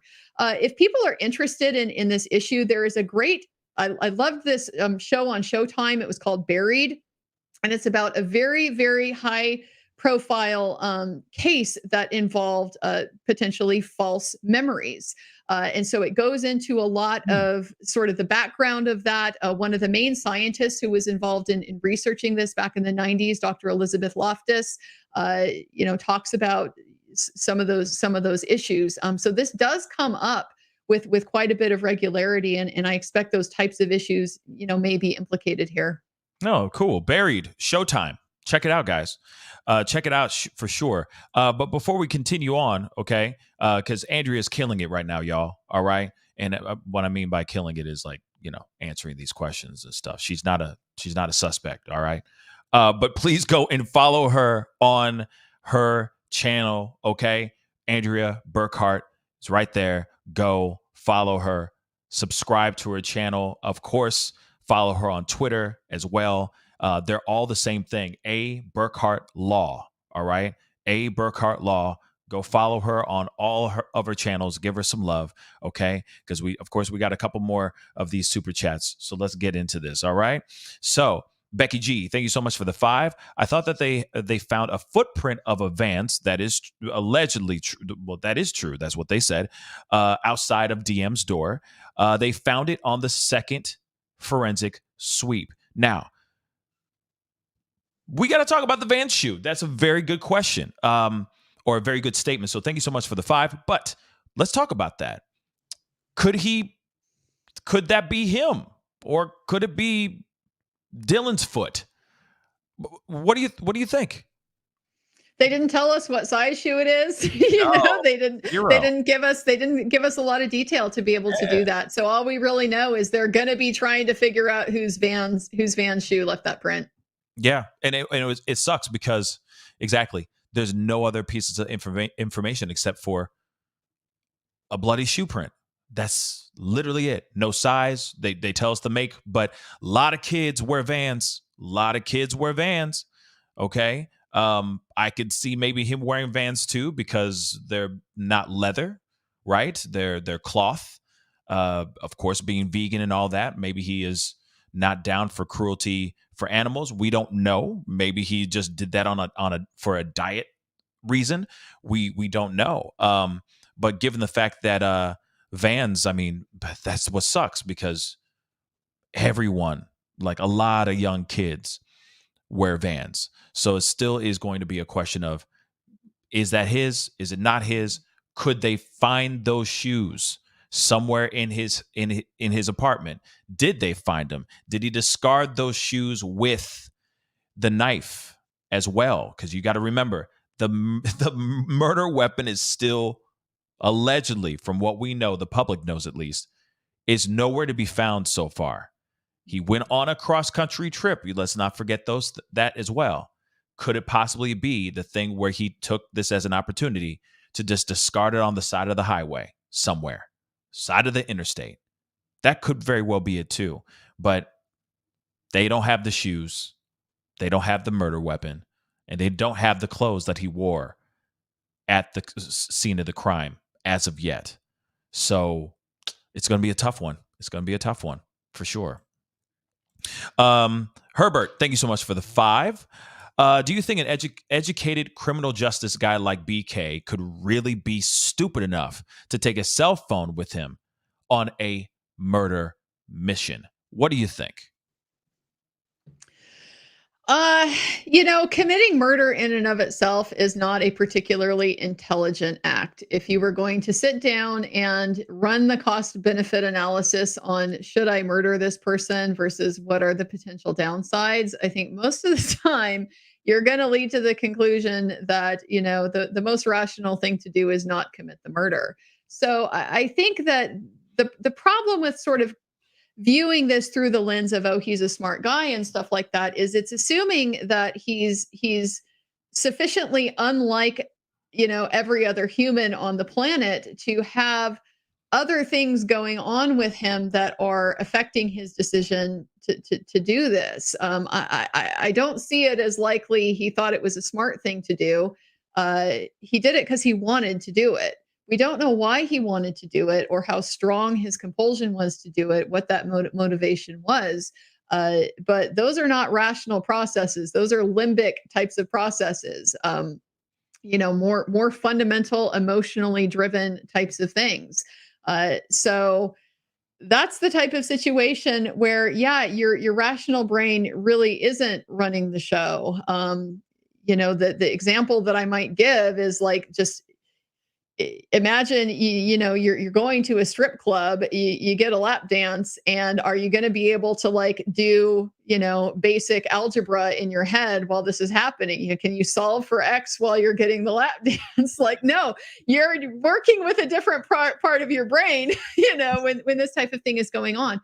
And so it's certainly not impossible that's a similar situation that we're dealing with here. He's acting in a more animalistic part of his brain, and that's why all of these stupid, irrational things are left here to sort through, because he's not superhuman. He isn't able to turn off that reptilian, that impulse part of his brain. He's not able to turn off the fight and flight in the way that you're just anybody is going to deal with stress under a situation and be affected by it, no matter how smart you are. Yeah, that's a very good point.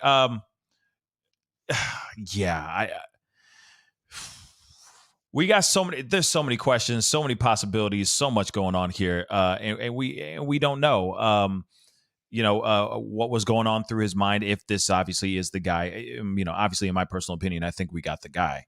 If there's somebody out there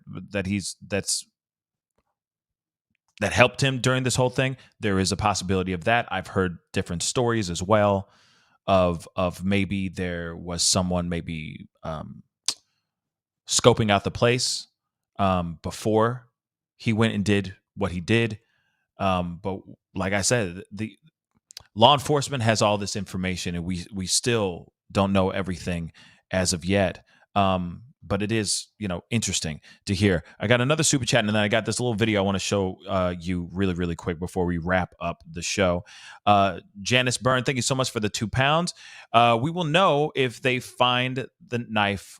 Will we know if they find the knife or clothes? That's actually a good question, too. Will they give it out to the public before this trial if they were to find the knife, clothes, shoes, whatever? What are your thoughts? Do you think they're going to hold this tight to the chest or not?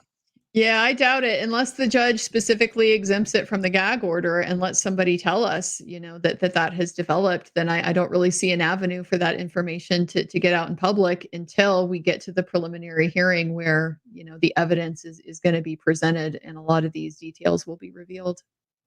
Yeah, I think it's going to be, they're going to hold on to it until the trial. That's what I think. I don't think I really don't think the judge is going to sit here and go, yeah, go ahead and show it. I really doubt it. I really doubt it, guys. I think we're going to have to wait till June when they finally give out the information. It's kind of tragic because I know law enforcement would definitely, like we talked about before in the last time you were on, Andrea, we did talk about how I mean, at least I feel that law enforcement would be holding up like, yo, we just caught the big fish. Here it is, guys. Big, huge photo op. Look at how Moscow PD and FBI and all that work together to get this stuff. Man, we're pinning it on this guy. He's about to go down. But unfortunately, they're not going to get that, that parade, that moment in the sun, not right off the bat. June 26th, though, might be a totally different ball game. So real quick, guys, I do have a video I want to show to Andrea because I wanted to get her 2 cents on this too. But please be sure to hit that like button down below. Don't forget to do that. Hit that subscribe button as well. All right. Hit that like button. Let's get it past 1K for Andrea. She has been an amazing guest. So please go hit that like button down below. It gets our conversation out there. I would love it to see it go past 1K.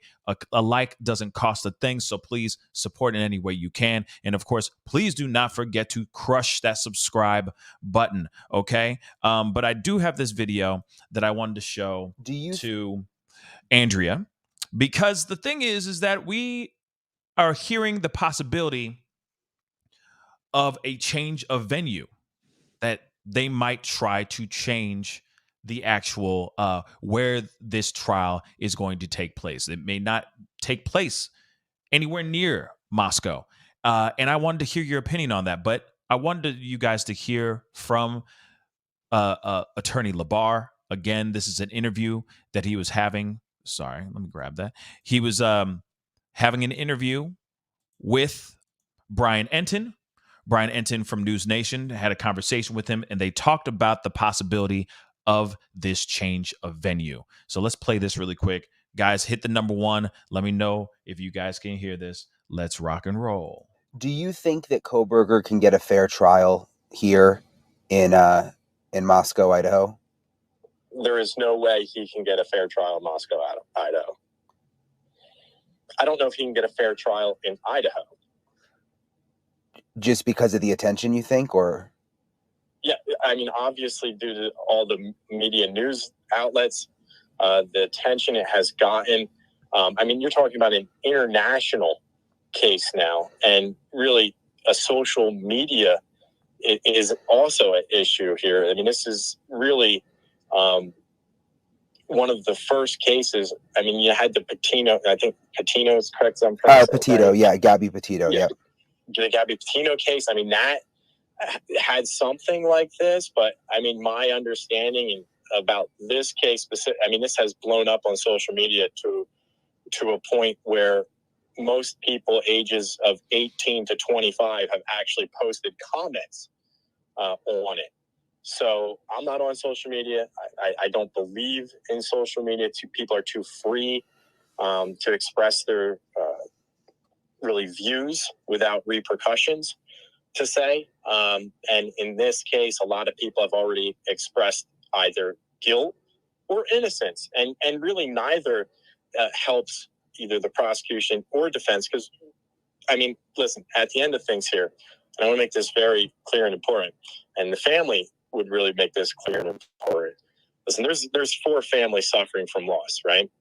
I mean, they will never get their loved ones back. And they want justice. Okay, but we want to make sure, everyone wants to make sure that the right guy is the one that they have at trial and the one who ultimately is convicted. Whether that ends up being Bryan or not, I can't say. The evidence will ultimately come out at trial. But the important thing is that he's presumed innocent until proven otherwise. And just my last question, there's the hearing tomorrow morning, the status hearing, where they'll talk about the possibility of a preliminary hearing. It's my understanding the defense can waive that. Do you think there should be a preliminary hearing? I mean, if this was your case now, is that in his best interest? Well, I mean, my understanding is it is going to be a status hearing. I had watched the initial arraignment, and I know that his attorney Taylor had requested for a status hearing, but I believe the judge listed it for a preliminary hearing. So I was a little bit confused also, but I think it's been verified that it is just the status hearing tomorrow. Now, we already know all this stuff here. Obviously, this is from the past. This happened before the status hearing. But he did talk about, obviously, the possibility of change of venue. What are your thoughts on that? Because we're at this point where the whole world knows about this. We got people who are watching this show from Saudi Arabia, for crying out loud. Okay. Yeah. And it's, sorry, you are hot right now. Sorry. The volume was up high. Sorry for that video. But the thing is that everybody and their mama knows about this. Okay. So where can he get, moving the venue? Would it even matter at this point, given the fact how international this story has been covered? Yeah, that's really the $1 million question. I mean, the kind of inference that I get from Mr. Labar's comments is that, Mr. Kohberger can't get a fair trial anywhere. And, I can understand that perspective. I don't necessarily think he's 100% wrong. Although in my experience, I think that jurors do take their job very, very seriously, and they are specifically instructed. You are to make your decision based only on the evidence that's presented in court. If you have heard other things, you need to be able to put that out of your mind. You need to, make sure that you're not letting these extraneous considerations bias you. And most people, I think, when that's drawn to their attention, yeah, they can do a pretty good job of understanding that and appreciating that and holding that prior information, aside with some skepticism. So I don't want to say nobody who's read about this case, is going to be able to be a fair juror. I don't think that that's accurate. But the question then becomes, where do you go to solve this problem? The case is everywhere. You're not going to find anywhere in Idaho that hasn't had, the same access to the press coverage as everywhere else, and including Moscow. Yeah, I just feel, yes, it's true. The jury has to take the job very seriously, and I'm sure that they all do. I just think it's going to be very tough for them to be swayed. And I feel like that's on a lot of other, in a lot of other cases, like, Johnny Depp, Amber Heard, the court of public opinion seeps in way before any of these things happen. But I will point out, though, the case of JD versus AH or AH versus JD, you can even see there that the court of public opinion did sway. It did shift because, of course, at first it was leaning on the side of Amber Heard, the Me Too movement, so on and so forth. But then she went up on that stand and it just got annihilated. The whole approach, the whole thoughts, views, etc., all got destroyed. And I think that's the same thing with the jury as well. They went in with a thought in their mind thinking JD is an absolute monster, right? And then suddenly it changed into something completely different after she took the stand. So chances are that's not going to happen here. Let's just be real. But anything's possible. There could be some big, huge piece of information or a hole that can poke out of this Swiss cheese on the defense to point out reasonable doubt. But again, I don't know. They can do this trial in Japan, in Tokyo, and I think still there's going to be people in that jury that are going to be biased or have a certain type of bias. So it'll be interesting what they do and how they do it here very soon. I got a couple more super chats here. Janice Byrne, thank you so much for the £2. She says shame, and this is her responding to the super chat she put up earlier. But she said thank you to you both. You're amazing. You're an amazing Janice. Thank you so much for your super chat. I really do appreciate it. Thank you. Cynthia Gaines says, thank you so much for the 5. Thank you, Pascal and Andrea, for such an informative stream today. You guys are awesome. Thank you so very much. Tamara Ransom, thank you so much for the 5. Do we know if law enforcement asked BK if he knew the victims? We heard he didn't. And if he'd been in the house. If no, how could his DNA be reasonably explained? That's a very good question. I'm going to leave that one to you, Andrea. What are your thoughts? All we know from the Pennsylvania police was that he did invoke his right to silence, his right to a counsel when they attempted to question him. So that is likely to be continuing. He probably has not made many statements to police, and so once he invokes his rights, they have to cut off questioning. They're not allowed to continue to try to interrogate him. So no, I don't expect that they asked him that question or got an answer to it. Yeah, I don't think that there is any. I don't think he said anything. I feel like he's been tight-lipped. But again, we are not a fly on the wall. This is all just speculation, right? He could be squawking like crazy right now. But if he was squawking like crazy, then there would not be we wouldn't be anticipating a trial as much as we are anticipating this in June. But still, nonetheless, there would be. It would definitely be interesting, and I feel like that information would be out here for sure. But the fact that he hasn't said anything, the fact that the other attorneys have said that there has been no connection, like the girls did not know him, and so on and so forth, is being put out here, and it is making things very, very questionable for sure. Tamara, again, thank you so much for the 5. Also, if defense claims DNA is transferred DNA, would they need to reasonably prove how it was transferred? Good question. Example, another suspect or mishandling the scene.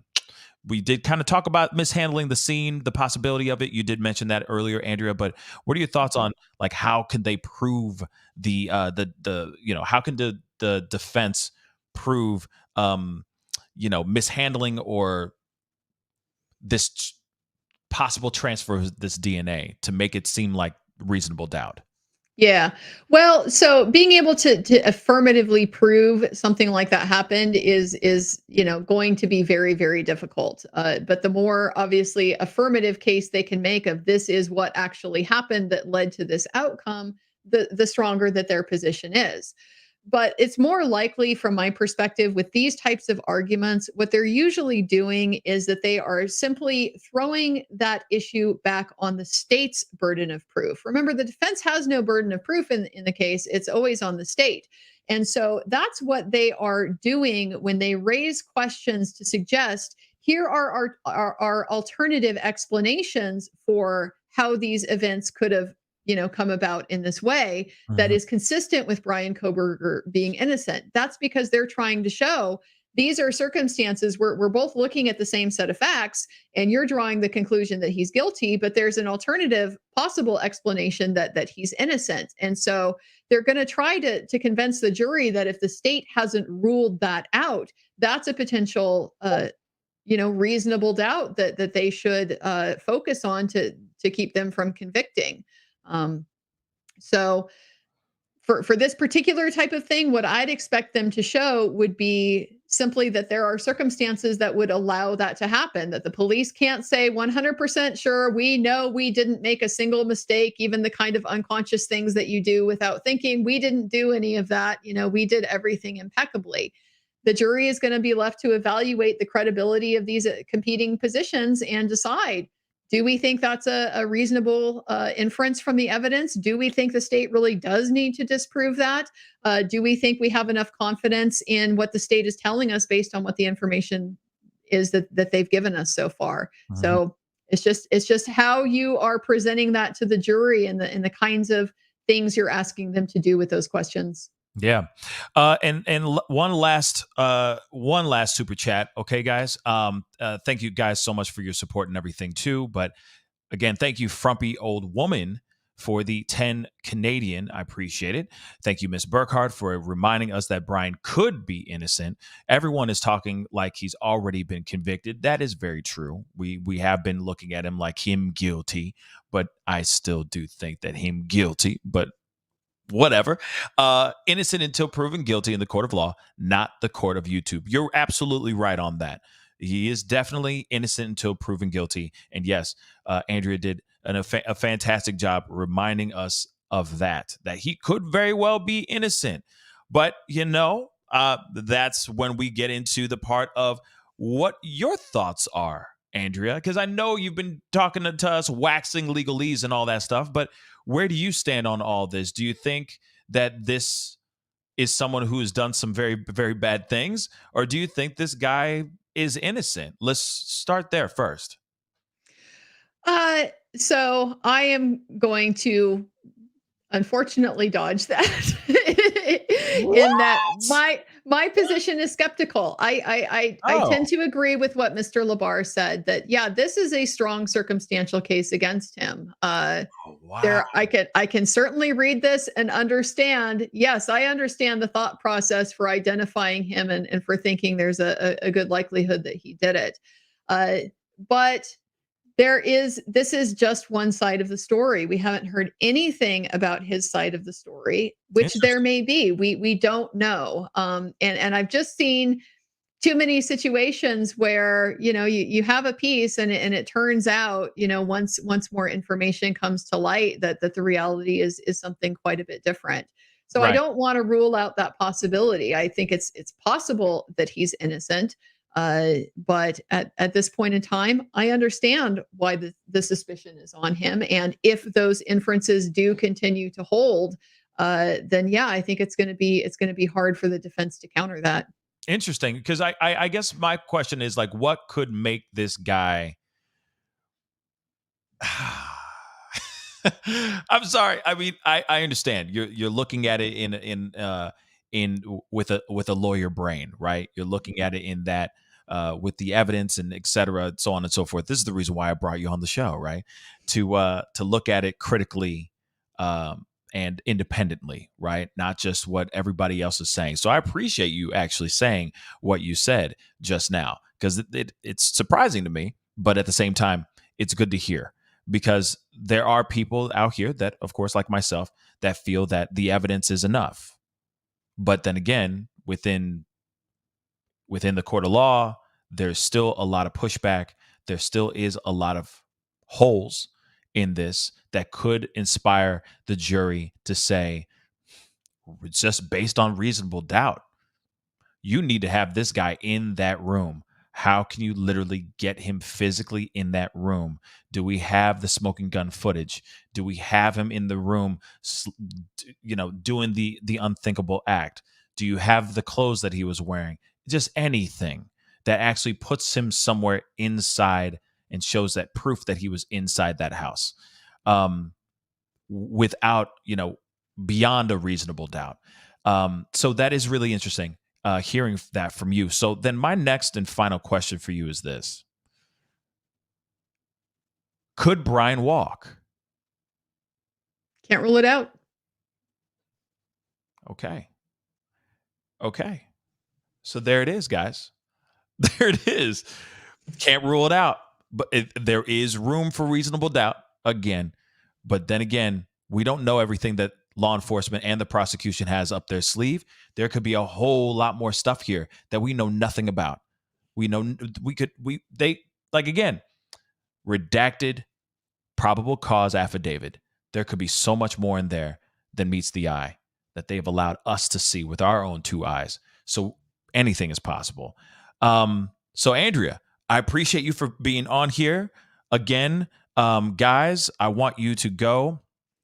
Please show her some serious love and follow her, okay? And subscribe to her YouTube channel. Most definitely crush that subscribe button over on her channel. Follow her on Twitter, all right? It's A Burkhart Law, all right? At A Burkhart Law. Very, very simple. She also has a recent video that she just put up. It's called Will the Pings Hold Up? I think that'll be a very good one. She's also wearing a very cool looking tie-dye shirt in there. So, just go in there just to see the tie-dye shirt. Okay? And then let everybody know, or let her know that the Pascal Show sent you over there. Show some love. She came in here, blessed us with 2.5 hours of her time. So the least that you guys can do is show some love back. Okay. Andrea, thank you so much for being on here. I really do appreciate it. Man, so much to break down, so many questions. But we are going to, when things pop off, we are going to definitely love to have you back on here in the very near future. So thank you. Well, thank you. Thanks again for having me. And if more questions come up, just be in touch. And I'd love to come back. I most definitely will. You have a good one, okay? Enjoy the rest of your Sunday, all right? Thanks, you too. Thanks. Bye. So guys, that is the show. I appreciate everybody who came in with all your super chats, all the questions in the super chats and all that. Really, really, really great conversation. And one thing is, yes, Susu said it earlier. Teria Wilkes is saying it as well. Yes, very, very fair, right? She was thinking critically. She's thinking like a lawyer, which I do love.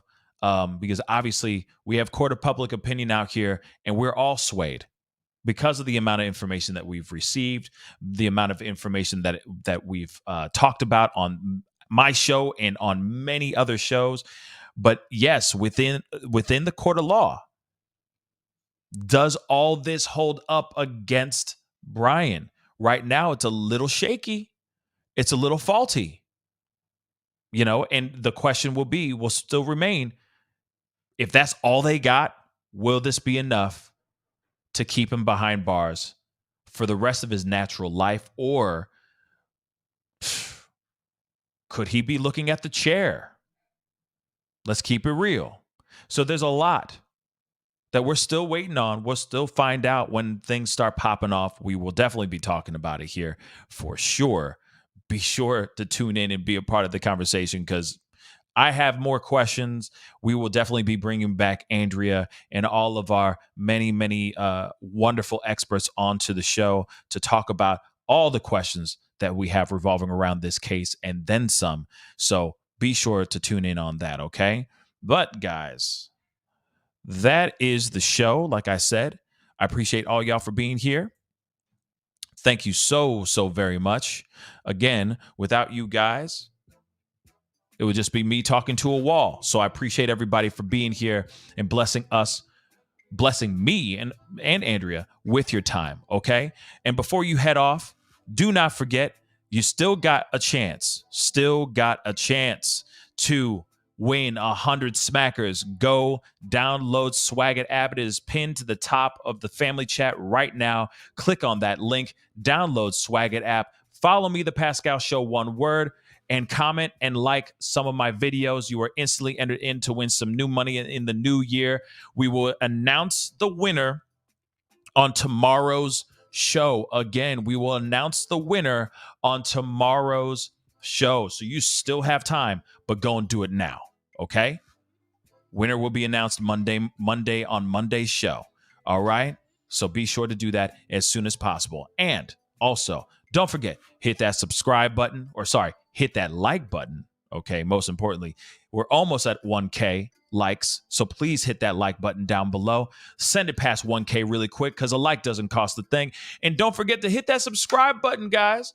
Hit it, crush it, make it scream out your name as well, because your boy's working hard out here in these streets to give you the information that you need, even on a Sunday morning. I'm up, okay? Still got sleep in my eye, I'm sure. So please go hit that subscribe button. Join the family. It'd be greatly appreciated. Anyway, guys, it's time to get going. I appreciate all y'all. Be good to yourselves. Be good to one another. And I'll see you guys very, very soon. Have a wonderful Sunday, guys. Get some rest. Y'all deserve it. This is The Pascal Show. Bye.